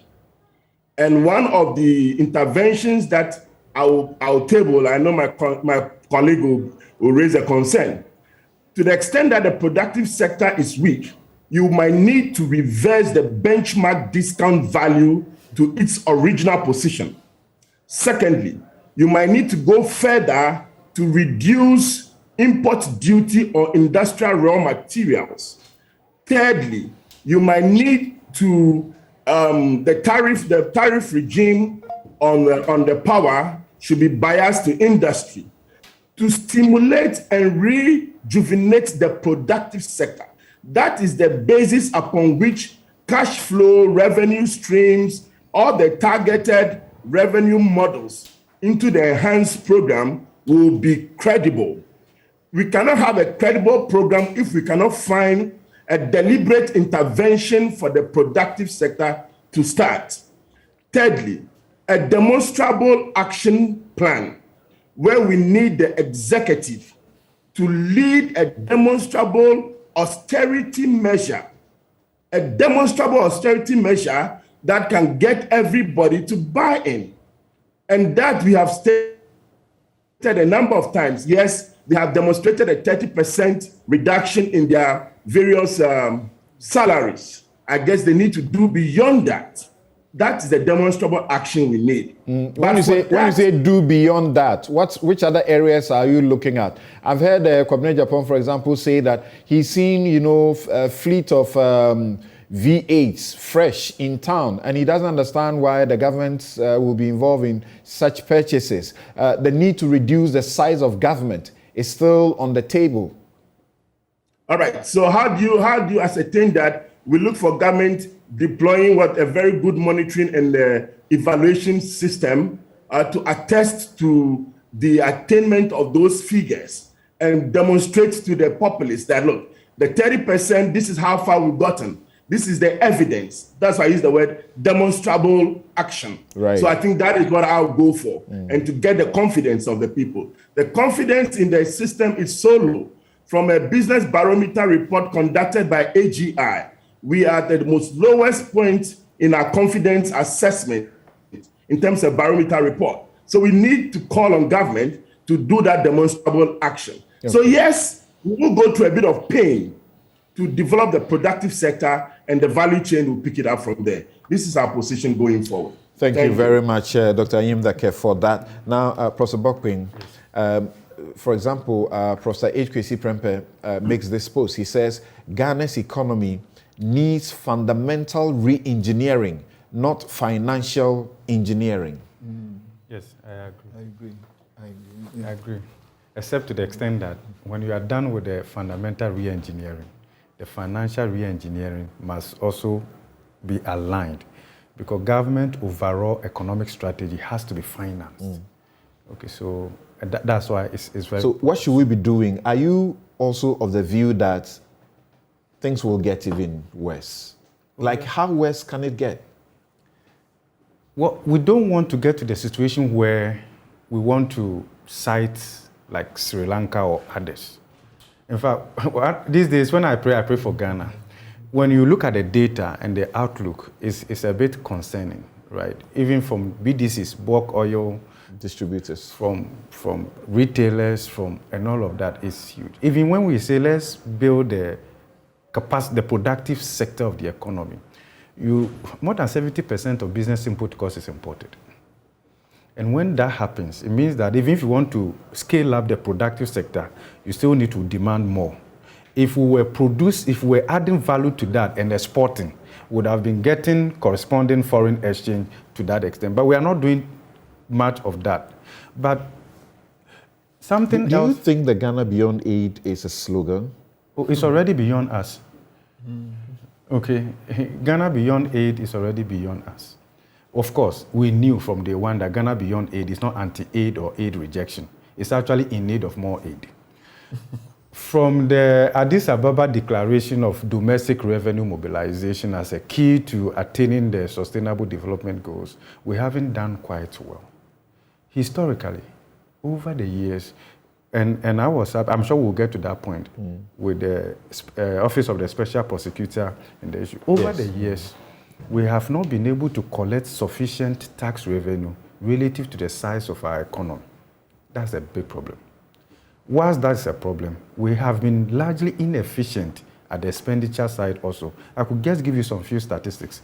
Annually, Ghana loses in excess of $2 billion through trade meets invoicing alone. That's almost 67% of how much we'll get from the IMF. Through corruption, the costing, we are losing annually $3 billion annually through corruption, through procurement infractions and all of that. That is almost how much we would have gotten from the IMF spread over 3 years. Now, if you look at the Ghana loses as much as we're able to collect by way of non-oil tax revenue. These leakages do not go to the sea. These leakages are traceable to individual pockets, institutions, and all of that. And that is why a good number of Ghanaians, right, are living lifestyles that cannot be explained by their regular pay slip. And that is driving the fraud in the property sector in Ghana. Look at the prices and all of that. So look, to get to where we want to get to, we certainly have to, it's not everything that you want to negotiate, right? So there's room to scale up revenue generation without burdening the faithful few. Even if you look at it across the existing tax handles, VAT, the inefficiency in there, CIT, corporate income tax, PE, pay as you earn, direct income tax, and all of that. About 75% of the tax-paying population in there are not honoring their taxes. So if you look at all these things, it's not like we can't. It doesn't lend to we throwing our hands into the air that there's nothing we can do. Look, the solution is within us. It's more about the leadership, right? To get to the and in crisis moment, look, it's very basic. Adopt a lean management approach. And that is where cost cutting, not just reducing 70%, right? Cut also the ministries and number of ministers is the signal. We could get back to that, right? One day when you think that we can afford to have this, but you need to do something that resonates with the broad-based stakeholders that they can get along, because government alone can't get out of this crisis without all of us getting along. That's right. It's very fundamental. Right. Please, before you come in, yes. Don't you also think that it's about time that we assemble our human resource empty a table? Like a Senchi situation. Exactly. Dr. Theo Champon, I need to come back to you for your final point before I come to Guta.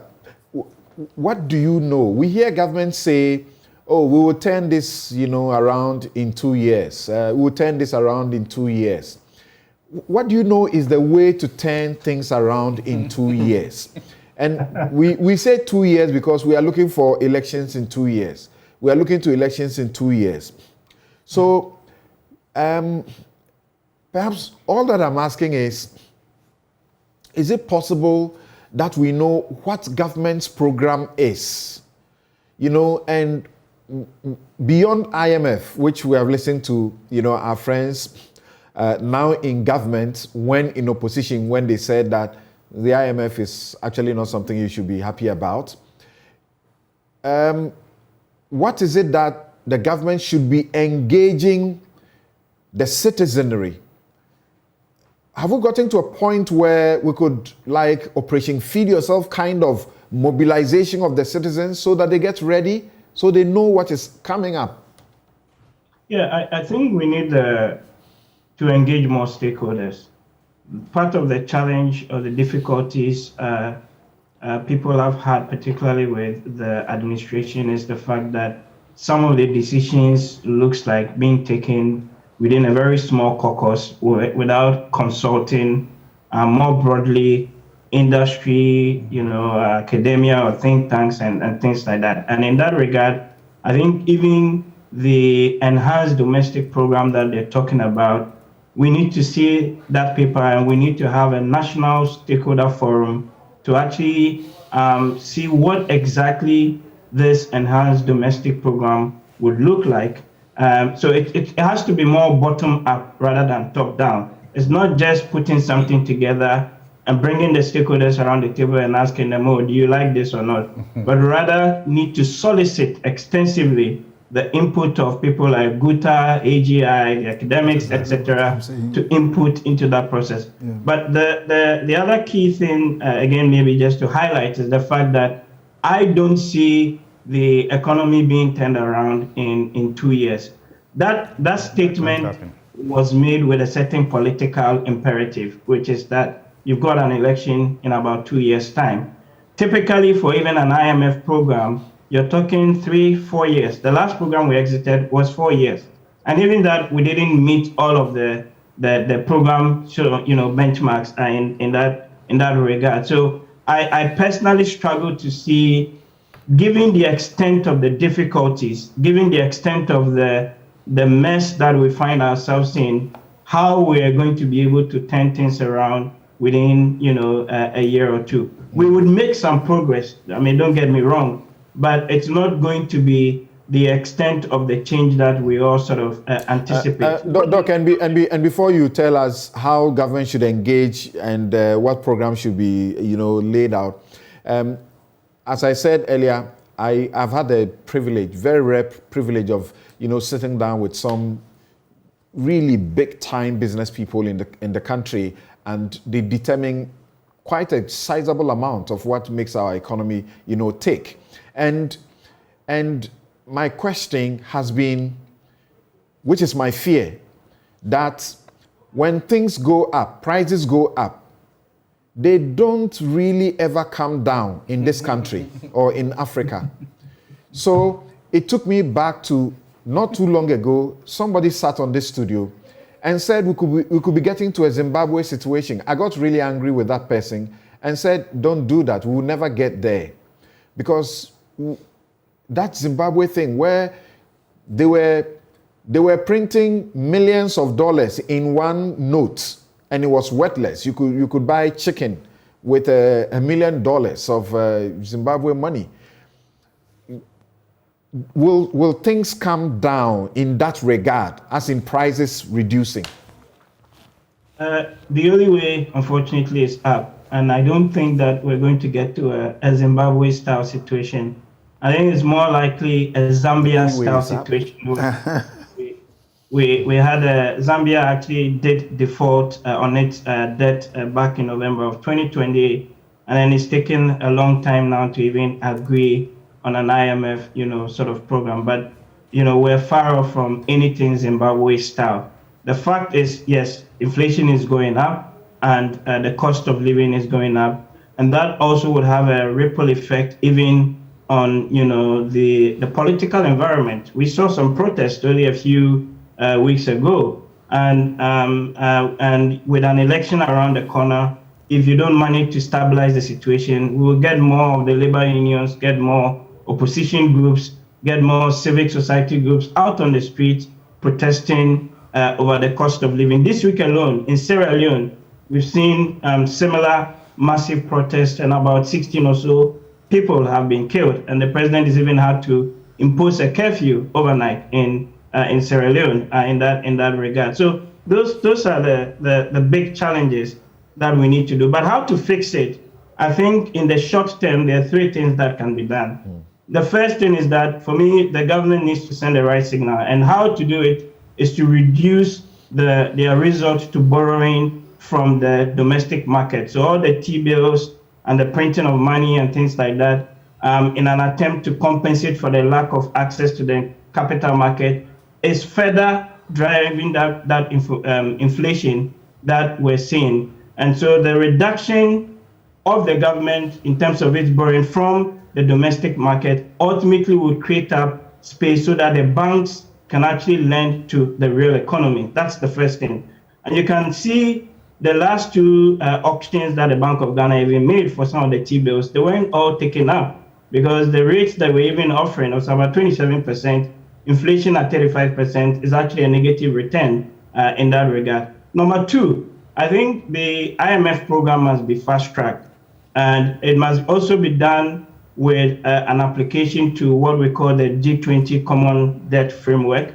And what that would allow us to do is to restructure and delay some of our external debt, and that would create some space for us to fast-track, priority spending. And because that's, again, very important in terms of policy credibility and overall debt sustainability. And the third thing, which I think we all agree around the table, is that we need to cut down on the size of government. And that is not just doing a reshuffle, but it will ultimately allow us to reduce the public expenditure.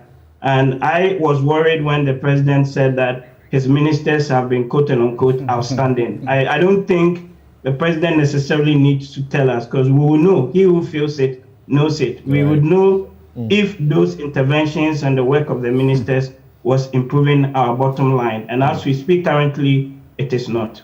Okay. Now, finally, Mr. Obing, so how would you like that the leaders of the Republic sort of led a certain process to get you to embrace what is going on? Yeah. Thank you very much. First, in my press statement, I have said that government should reconvene the Forest Committee. I was inside, I was part of it. Prof was saying that it's beyond that. They let us stop because the Forest Committee, the essence of it was not to solve a particular year's problem. It was how are we going to make sure that we are going to boost export? How are we going to make sure that productivity is increased? It was a broader thing than we expected. But you see that it turned political and people were criticizing, and so it saw a stillbirth. Well, now the focus has always been, we are not the cause of it. It's Ukraine, it's COVID. No, but I wouldn't side with the blame on Ukraine. We all admit, and we cannot take it, the fact that government is saying that the cause of most of our problem, likewise the whole world, most of the countries, even including America and the European countries, that Ukraine war is a cause, and then the impact of COVID is also. But the Ukraine war, the end is not in sight. So it has become a normal thing. So are we going to dwell on this problem as a cause forever? No. When crises come, it brings the best out of leadership. And this is how we have to do things differently to save this problem. And not only government, but all of us. Right. And that's why I'm calling government to bring all Ghanaians on board. We own the problem together and we solve it together. All right. Divide of politics and all that. Thank you very much. I got a bit scared when I heard from Joe Jackson saying that the current economic situation is one of the toughest that he has experienced since the 1981 situation. How old was I then? But I remember that I felt it because I knew what my parents were going through at the time. I remember how kinky had to be bought when it was not cooked. Not cooked. All right, so we take a quick break and return to deal with questions of the OSP. It does appear that the OSP has saved us a lot of money quietly without us knowing. But on this issue of the 1 million that is been able to retrieve from the Bianca company, how do we assess its work? Did it err, or corruption is fighting the OSP? We'll be right back.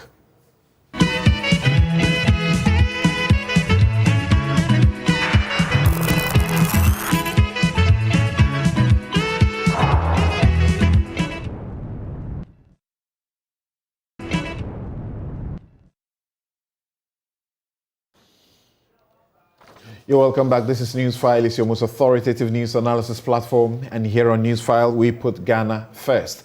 Continue to send us your messages. We will share them with the rest of the world, what your reality is. But more importantly, tell us also how you are adjusting. You know, Professor Bokpin was talking about how this should lead us to begin to adjust well.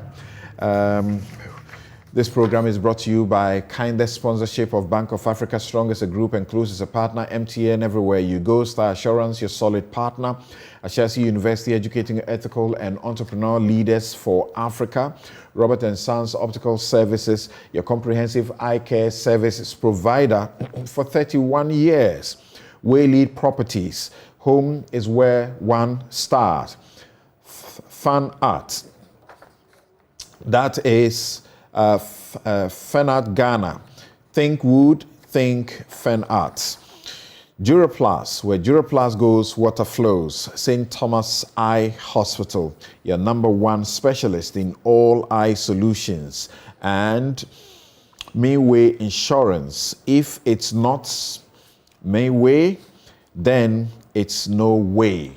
Thank you for being with us on Newsfile. And my guest, we still have Professor Bokpin with us. We have Dr. Chue Champong with us. And also, we have been joined by Mary Awalana Ada, who is Programs Manager, Ghana Integrity Initiative. We have to say a big thank you to Dr. Humphrey Kwesi Anyimdake, President, Association of Ghana Industries, and Joseph Obeng, National President, Ghana Union of Traders Association, who were with us in the first segment. Right. So now, as you may be aware, the OSP has made a ruling or giving a decision on some investigations that it has done.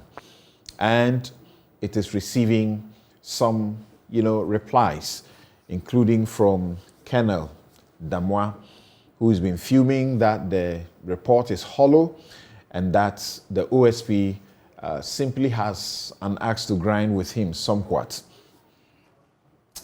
Let's first go to whether or not this is a justified process or it is not, before we get to deal with the question of the customs and their reaction to the OSP's decision.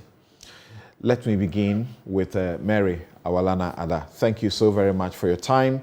Now, you certainly would have read the OSP's report. It looks detailed, 12 pages. What do you say about it? Thank you very much, Samson. Good morning to you and to the panelists who are also on the show today and to your viewers. Let me start by saying that the OSP clearly states that this is an investigative report, and he went out trying to interrogate a corruption-related issue that a whistleblower had brought to his attention. And in this case, the whistleblower is known. And so he investigated, the case is there, he investigated and he's come out with his findings. And so for us, we are asking ourselves, is it lawful? When you read the OSP Act, per his object, it spells out that he is supposed to be investigating corruption and corruption-related offenses per the PPA Act. And then the second function talks about the Criminal Offences Act, that's Act 29, 1960. And if you look at the Criminal Offences Act, you are talking about sections 239 onwards, explains what corruption is and what exactly we should be looking at when we talk about corruption.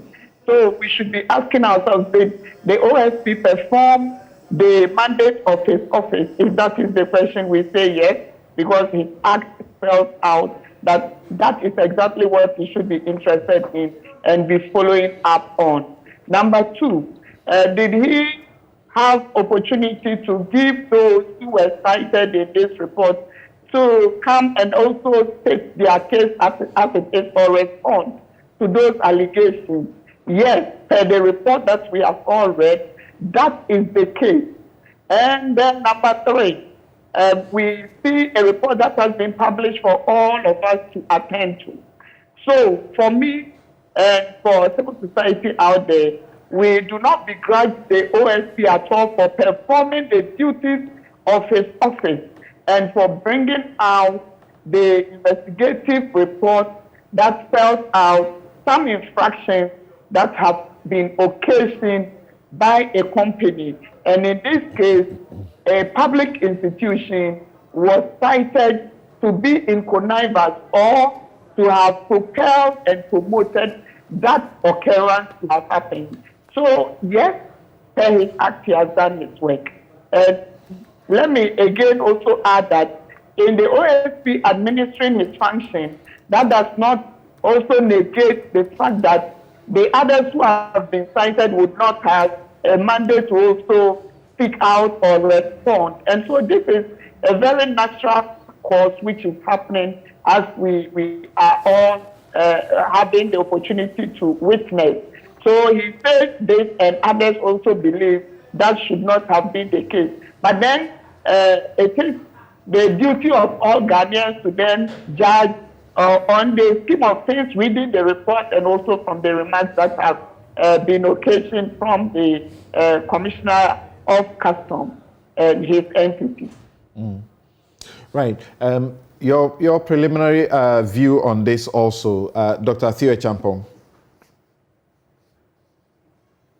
Yes, my apologies. I had to turn on the microphone. I think we must commend the OSP for the work that it has done, because remember that the Tema port, particularly in various reports that I have seen going back several years, has always been highlighted as one of the key avenues that we're losing, like revenue from. And I'm sure the players and then also the managers of the economy sort of know about this. So for me, for the OSP to actually take action based on the complaint that it said it received from one person against the said La Bianca group of companies, I mean, it's a commendable step in that we must all give them kudos for. But it also raises fundamental questions in terms of administrative and governance processes, that if the Customs Division of the GRA, according to this report, was using unlawful means to give, markdowns or reduction in the benchmark value of frozen, foods imported by La Bianca, then it raises serious fundamental issues. That is the process fair to all the players within that space? In other words, are we seeing an arbitrary application of the award of these, reductions? And that then ultimately creates an unlevel or an uneven playing field for the players within that space. It calls for more investigation. And I think what this does is to highlight to us that as part of the revenue loopholes and the revenue raising measures that we want to take, we have to critically look at what happens at the port. For the said lady or member of the Council of State in question, I think the person should actually, resign her role pending full investigations, because in any other jurisdictions that I know, something as serious as this, the first thing that would have come would have been for the said individual to actually, put down their tools and say, I'm not going to hold that membership of the, Council of State, because it's a very big role in that regard, whilst you allow the full investigative processes to commence. And if the person doesn't do that, and you can correct me if I'm wrong, there might or there would be some legislative provision that would give either the president or whoever the appointing authority is to perhaps call for her to step aside whilst the investigation is being done. But overall, I do commend the OSP for a very bold move, and we need more of such investigations. We need to support the OSP. We need to give it all of the tools, the equipment, the technical know-how, and the money to actually go after those that are, taking away from our collective welfare or well-being. I'll begin by asking you this question. Where you demand for the woman, that is Miss Asoma Hene, to either step aside and so on from Council of State and perhaps also from the board membership of the Ghana Ports and Harbors Authority.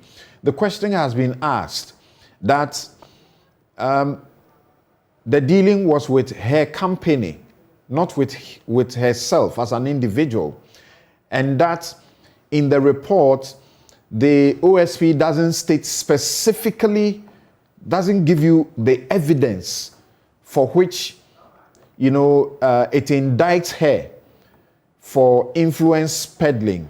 So why the attention on her and asking her to, leave the Council of State or check out of the Harbors Authority? Is it enough? People have asked. Where the OSP says at paragraph 4.2 that there was not much engagement with the Customs Division in the first 3 years of the company's operations, beyond the settlement of standard customs duty and other tax obligation until 2017, when the company actively commenced applications to the Customs Division for acceptance by the latter of the values of frozen foods it intended to import. By the time the company commenced the applications, Ms. Asoma Hene had been elected a member of the Council of State representing the Western region and appointed a member of the governing board of the Ghana Ports and Harbors Authority, position she held at all material times. On this reckoning, Ms. Asoma Hene is a politically exposed person as defined under Section 79 of the OSP Act. Then the OSP says it would appear that the coincidence of the indicated applications and the public office appointments of Ms. Asoma Hene was not altogether accidental. Some say this is speculative, it's not evidence. He says there is strong evidence to suggest that the events are a product of influence peddling. So the question people are asking is this enough? If you take away the other side, where the customs, deputy customs director, whatever you call him, that is Mr. Eduche, that he, when the applications came before him, and let me read that portion. It says that the application was almost outlandish. In effect, it requested for the acceptance by the Customs Division a range of values between 50% and 80% lower than the approved benchmark values of the frozen foods in question. Mr. Eduche, who was seized with the matter, declined the prayer of the applicants on the advice of the Customs Technical Services Bureau. Had the matter ended there, the complaint would have had no substance and the investigations would have terminated at the preliminary stage. Further, the perplexingly audacious nature of the application would have been rendered of no moment.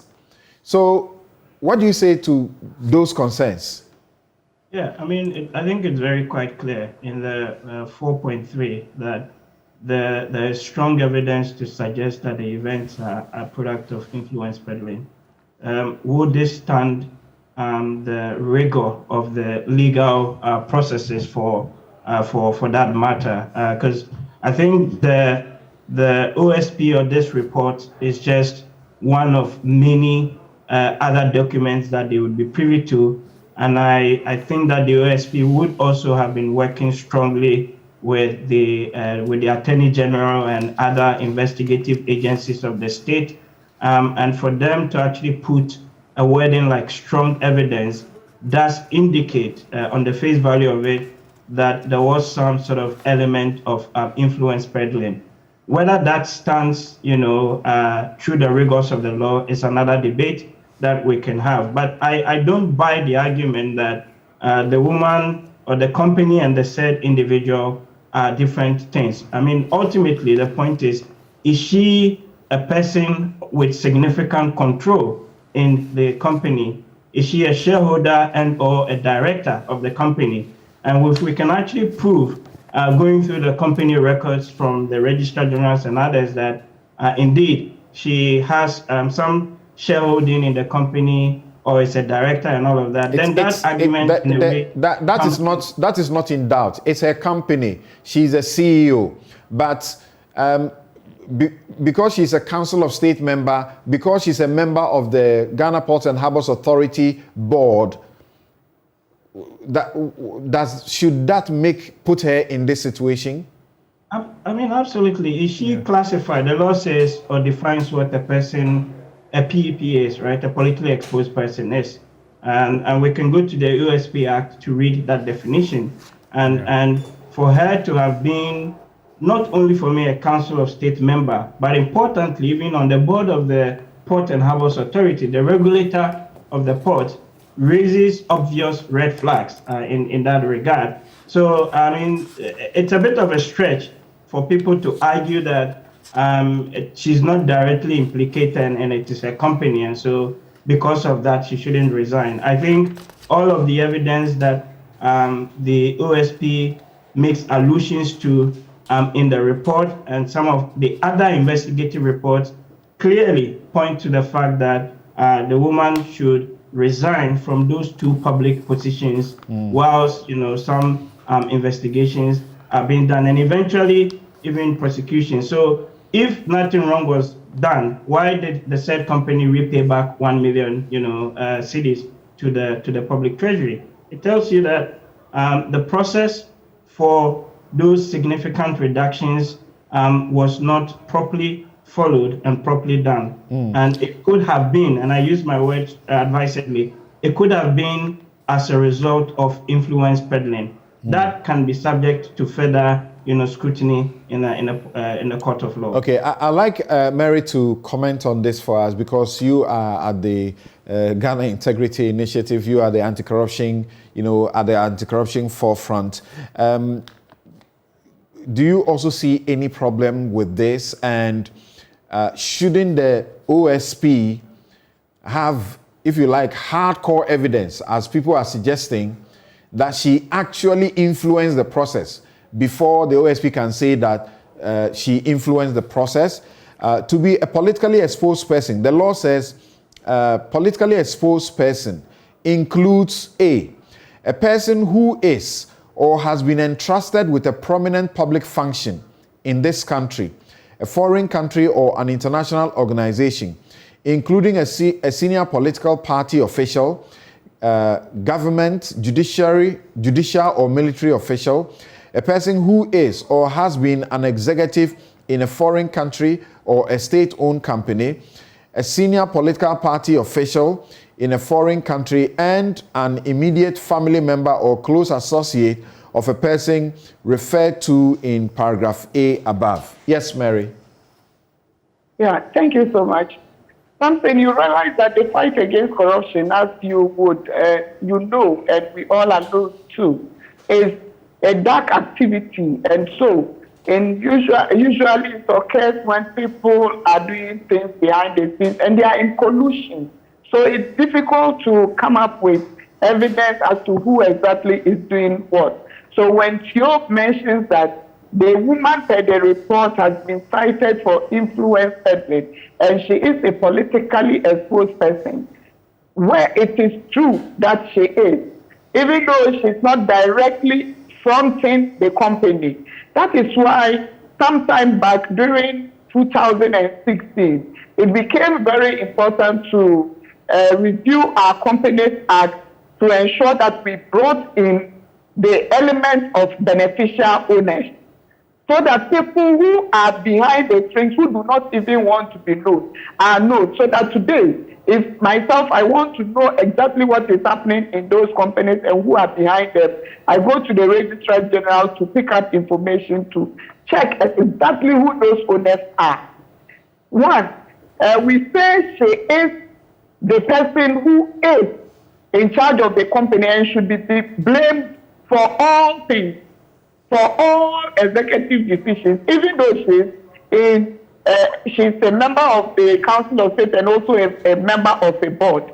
We know that in this country, nobody who owns a company would leave it for somebody else to manage. That is frank, and that is a fact.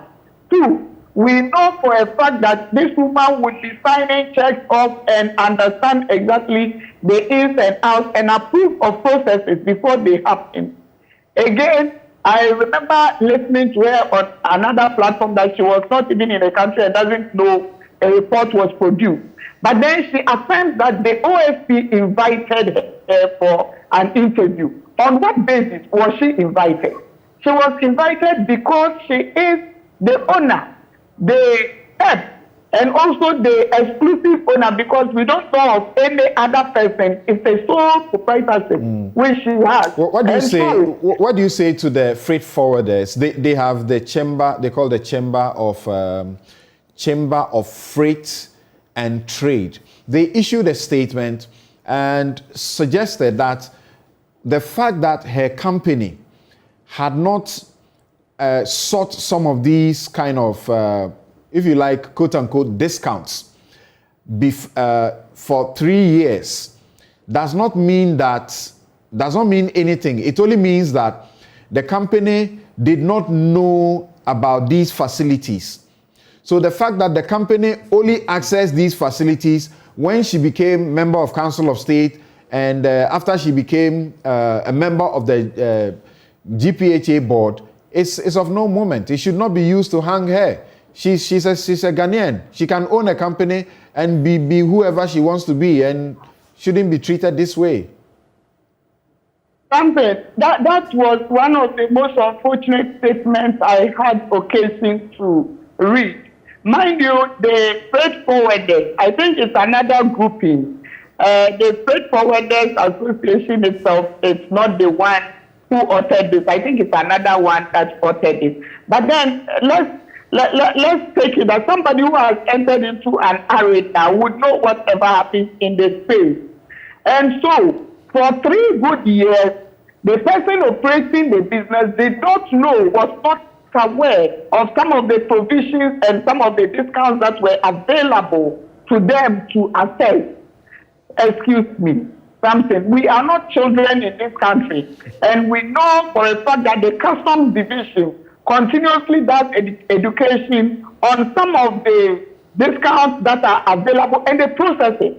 It is also because they were putting in place various frameworks and also various policies at this time.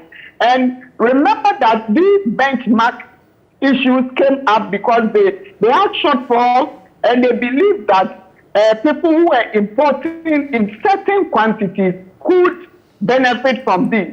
And so there is no way that the company would not have known of the availability of this, considering the magnitude of their importation. And so it is not far-fetched at all that everybody who listens to this and reads and knows what happens in the arena would say that it is because the lady had opportunity or was occasioned by the place of her power. She was entrusted with certain power at a certain point, so she could go in and apply. And remember, in her first instance of applying, she did not even get the quantum she wanted between a 50 to 80%, which was denied. Then we come back to hear that she didn't even go in to apply for any discounts anymore, and yet she got a 5 to 10%. Where did that happen? Who occasioned that? Who approved that? We know that somebody in the customs division approved this, but what were they unseen hands pulling this and dragging this and ensuring that this happened? It is a fact that I've heard a lot of the officials speak to the fact that they look at, when you talk about the law, they look at a lot of things, talking about the origin and where they, in the duty, they talk about origins and where the particular item is coming from. They also do the evaluation to assess, and then the classification. On classification, they determine exactly what you are bringing and what you say, your description. So, after they say all these things, they say they create a platform for those who bring in a certain quantity of the item to assess those rates. Why is it that the same people, the importers who are importing into this country, have the challenge of not also acquiring or securing the sales as this woman has? We are all in this country and we know what happened. And so it is not surprising that the OSP comes out with those findings. And I am very sure that the OSP, who is a lawyer, working with lawyers who understand the law, would not just come out peddling falsehoods and making certain allegations which cannot stand the rigors of the law.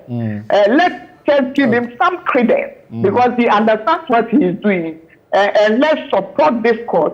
And as Joe said, we would want to commend him for the boldness of taking this step. And whoever does not agree knows where to go to. Okay, Prof, let's now hear from you. You certainly would have read the report. This is the La Bianca company. It's supposed to be, you know, one of the biggest importers in this country, controlling up to, is it 12 to 15% of imports that comes into this country. Huge. Frozen food, chicken, those things, and fries. That's huge. These are the people that will not support local production. Vested interest, right? Okay, so look at it this way. Of course, I also commend the special prosecutor. I'll start off this way. You could not address Ghana's revenue generation challenges without encountering what the special prosecutor is going through. You could not. The reason I say so is that the leakages in our revenue envelope, and we've talked about that across the various tax handles, from customs and all of that, are done, rehearsed, performed, also in connivance with revenue generation officials. That there's enough literature to support that. So I'm not surprised that SEPS officials were mentioned and all, because to complete this transaction, it will go beyond just the company doing the imports. Okay, it would involve certain key people in that value chain. Some of the questions I wanted to ask probably have been answered. Is this woman a card-bearing member of the MPP? I think that's also a question not in doubt. In fact, people seem to know exactly how much she contributed in funding the campaign. But why should that be a problem? There are people in the party who are in government who are doing their business. We shouldn't say they have used fraudulent means simply because, shouldn't their companies also survive? I don't have a problem. There are types of people who support political parties. Beyond a certain point, others become political investors who invest. And therefore, when their party wins, they will be looking at using that kind of leverage to get into positions that can further their business or their interest, or as a way of also earning return on their political investment, essentially trying to maximize their return on that investment. And that certainly will conflict with the objective and the principle of the state. So look at it this way. Does the organization where she's a board member, does it have anything to do with her line of business? how was he chosen for that particular board role? So you are looking at all this, whether these steps are being taken essentially to further her or to aid her maximization of political investment. If we can check all these boxes, then we should not really be casting doubts to this report because if we continue like this, that is suspicion, isn't it? How many Ghanaians will be in such a position, will have such opportunity and the privilege to do so and all of that? And all of these things lend to what we call elite capture, right? Elite capture, which is beyond just political capture. Political capture, you find that across top chiefs, top religious leaders, top civil servants, top politicians at that level, right? And they speak a common language, right? It's more about protecting their interests, it's more about maximizing their interest and all of that. Top journalists, top lecturers.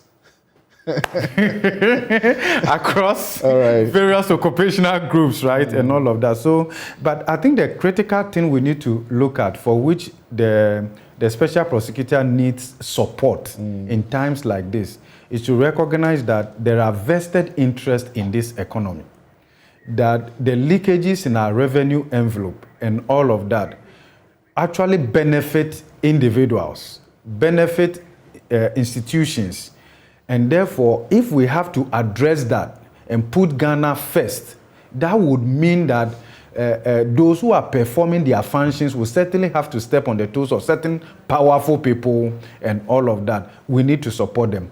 This is the time that the country must rally together. We've said this before, that part of why projections from Ghana Revenue Authority or even from Ministry of Finance in the budget, we don't get to achieve that. I also explained through many of these exemptions, many of these discounts and all of that probably are difficult to explain and all of that. And we know that there are some people at the port, you dare not touch their containers and all of that, right? So if we continue like this, there will be no future for this country. There will only be a future for political parties and their investors and all of that. So I think we need to commend the special prosecutor, and then we need to broaden that also. This is where I come from. I believe that before this report was issued, the Office of the Special Prosecutor certainly knew how powerful this person is, that there will be a response in one way or the other. So I want to believe that they would have done the basic checks here and there. Probably it's not everything they will put out there. There will be some underlining supporting documents that probably they are leveraging on to address this issue. But let's just bear in mind that for Ghana to develop, for it to benefit all of us, we must be prepared to sacrifice some of these vested interests. We must be prepared to deal with all of this. Other than that, we are not going anywhere. We are not going, because the current system, whilst it affects negatively majority of Ghanaians, there are those who profit and benefit from this. And they would want to make sure that the status quo actually remains. All right, so we're taking a break, but when we return, I'd like us to focus on the custom officials, particularly not the Deputy Commissioner Joseph Eduche, who, when this was brought to him, declined. And he declined on the basis of a report of the technical team of the same organization. How he explains why later on he decided to change his position, or as it were, set aside the technical advice he got. And then the Colonel Kojo Damoa, we also want to find out why, after, as we understand, he admits that this shouldn't have happened, and then is in the media now saying that the OSP has some axe to grind with him. He's a small boy, he'll be dealt with.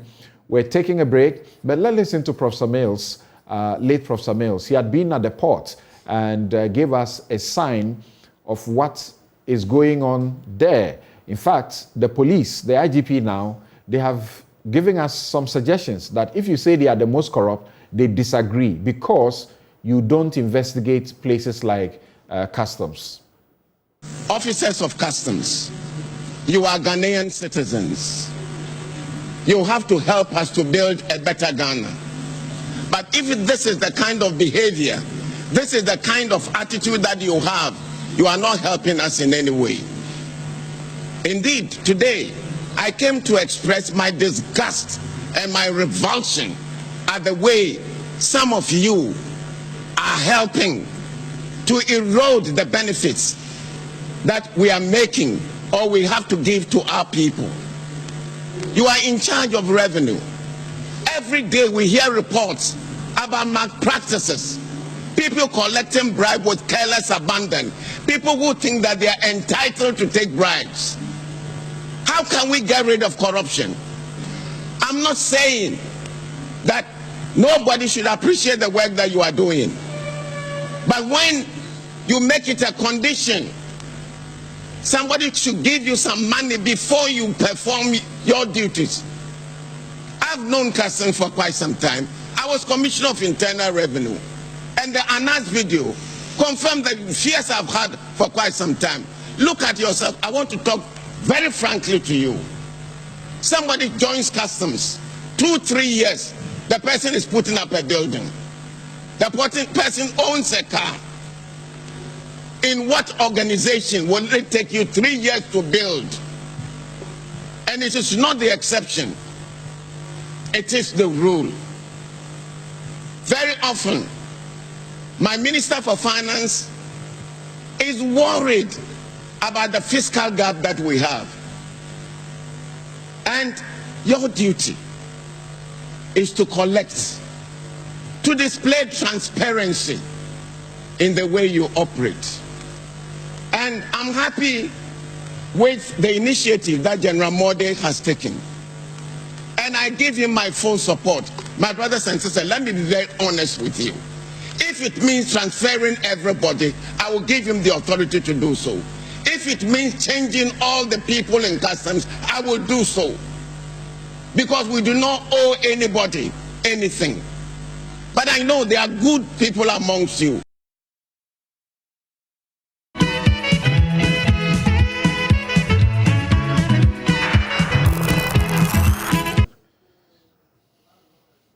You're welcome back. This is Newsfile. It's the most authoritative news analysis platform. And here on Newsfile, we put Ghana first. Now, let's listen to Colonel Damois and his issues with the OSP. Since 3 days ago, what has been happening? A report purporting or coming from the Office of the Special Prosecutor trying to indict the Deputy Commissioner of Operations and myself. And anybody who has read that report very well will know the basis of that. And luckily for me, God is always on my side. Before that report came, that person had made a statement to some people who had come to them. He was going to publish something that will discredit me, and he will do that. And I even sent people to go and tell him that he's a small boy. I'm older than him. I have lived a meaningful life. If he attempts to destroy me, it won't be easy for him. People have tried it. I have survived. And this one too, I'll survive.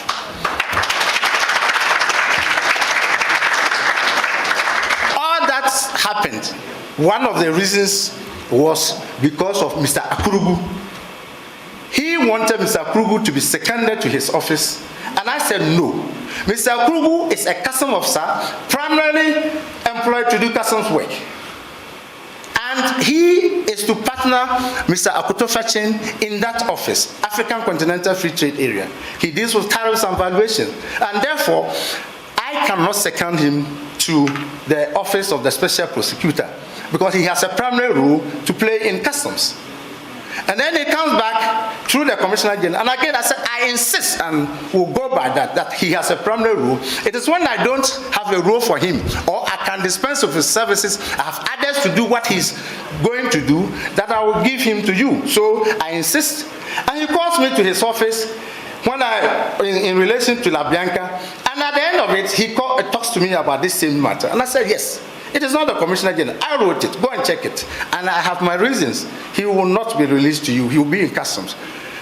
And then behind me, he goes to resign. He's given the position of Commissioner of Police rank, and he's now with your office. And he goes to make allegations that Mr. Duchiama said we hit him, and they will deal with us. So that is it. That is the basis of that publication. But if you read it very well, there's nothing in it. It's hollow. It's actuated by malice. And those who are behind it, they know themselves.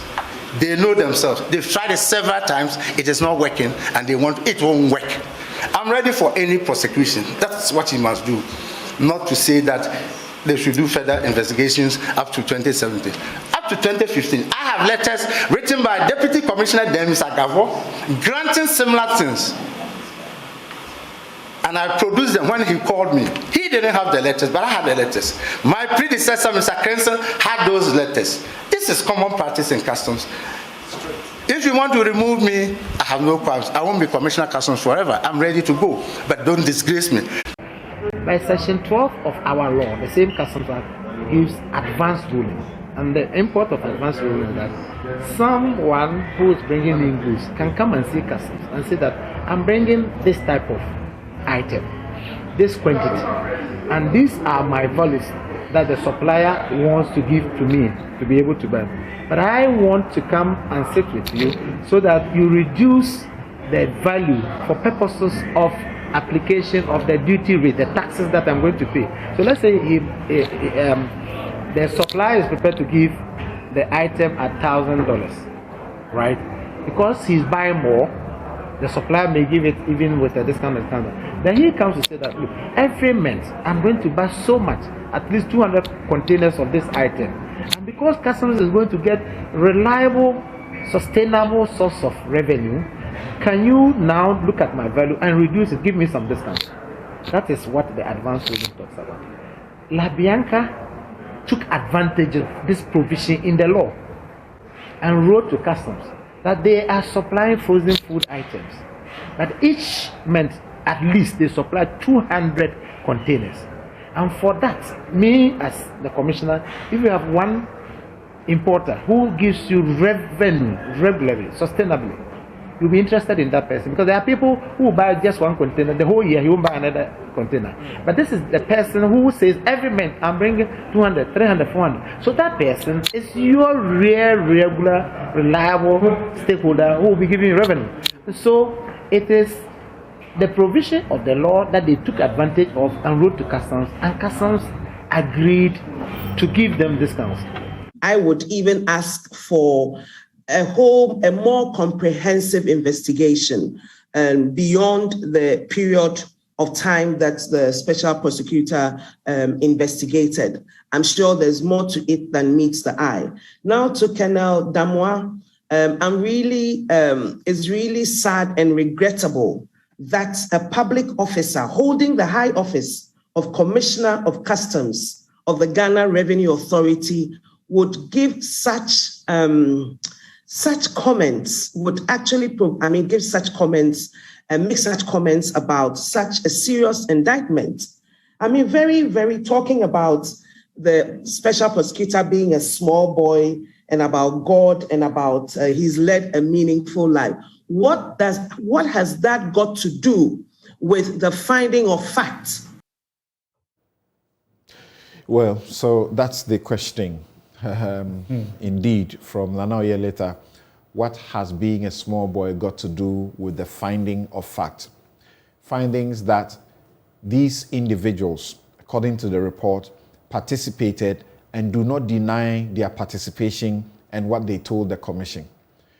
The deputy commissioner who eventually went ahead to grant the quote-unquote discount.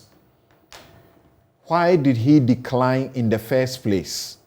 He declined to do it on the basis that the technical team had checked and advised that the application was not meritorious. It should not be granted. The question is, how did it eventually get granted?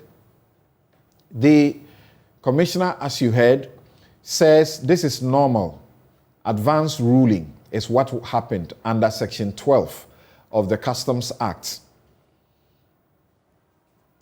The people involved say they did not apply for advance ruling. That is also a fact that is not denied. So where are we? Where are we heading to with all of this? But as far as the special prosecutor is concerned, Section 12 is completely not applicable, because if you want advance ruling, the process to go through, the things you are supposed to submit before you can get the advance ruling are not what was in question here, and yet the person got what they asked for. We have intercepted some bit of correspondence that suggests that, that is very categorical, that on the 20th of December 2021, there was instruction to all commissioners as follows. Granting of discounts in custom valuations, that no discount should be given on any item or product with immediate effect, and this directive should be communicated across all sectors of Customs Division. All existing approved discounts which are running should be cancelled with immediate effect. Commissioner Customs should submit letters on all discounts granted to companies from January 2021 up to date for consideration of the board by 30th December 2021. What we understand is that this was triggered by the OSP's, preliminary investigation and request to the customs that they were doing something wrong. So by this, it stands to reason that the OSP has helped the country to save a lot of money over the period that they put a freeze on the discounts. So Mary, let's start with you on the concerns of the customs boss and the one who did the signing. The OSP is saying that he takes ultimate responsibility, and that's where he suffers. He cannot say that, he didn't do the right thing initially and everything is okay. Then I agree totally with the OSP when he says the boss takes ultimate responsibility. It's good corporate governance principle. When it is good, he takes the benefits thereof. If Customs was praised today for putting out certain policies that have inured to the benefit of the state and have ensured that the GRA as a collective is exceeding its target by a certain margin, I believe the praise would definitely be shared by the top bosses. And so for me, even the ultimate responsibility goes beyond Colonel Damois to Reverend Amishadai, who is the GRA board, the Commissioner General. Again, I say that is the case, because who else do you blame? Because these things happen in the ordinary scheme of things. The approvals do not just emanate from the Deputy Commissioner operations. Most definitely, this would go to the board and be approved at that level before they are implemented. The Deputy Commissioner just signs and says it's approved when they have agreed. And so ultimate responsibility, therefore, cannot be on anyone, but the generality of the management, and in this case is the commission, the Customs Commission and also the GRA, who should be blamed. I believe that in this case, whatever the issue is, whatever law, and we have heard them come out to say that this is the ordinary thing they would do, and the commissioner has indicated that it predated him up to about 2014 or thereabout. They do benchmark values and they do custom advance rulings for people, and it's not just for Bianca and her associates, which they have been cited to have done that for. And so they are the people who even gave information to the OSP on this. My point of departure would be that whatever the case is this the right thing to do per the law?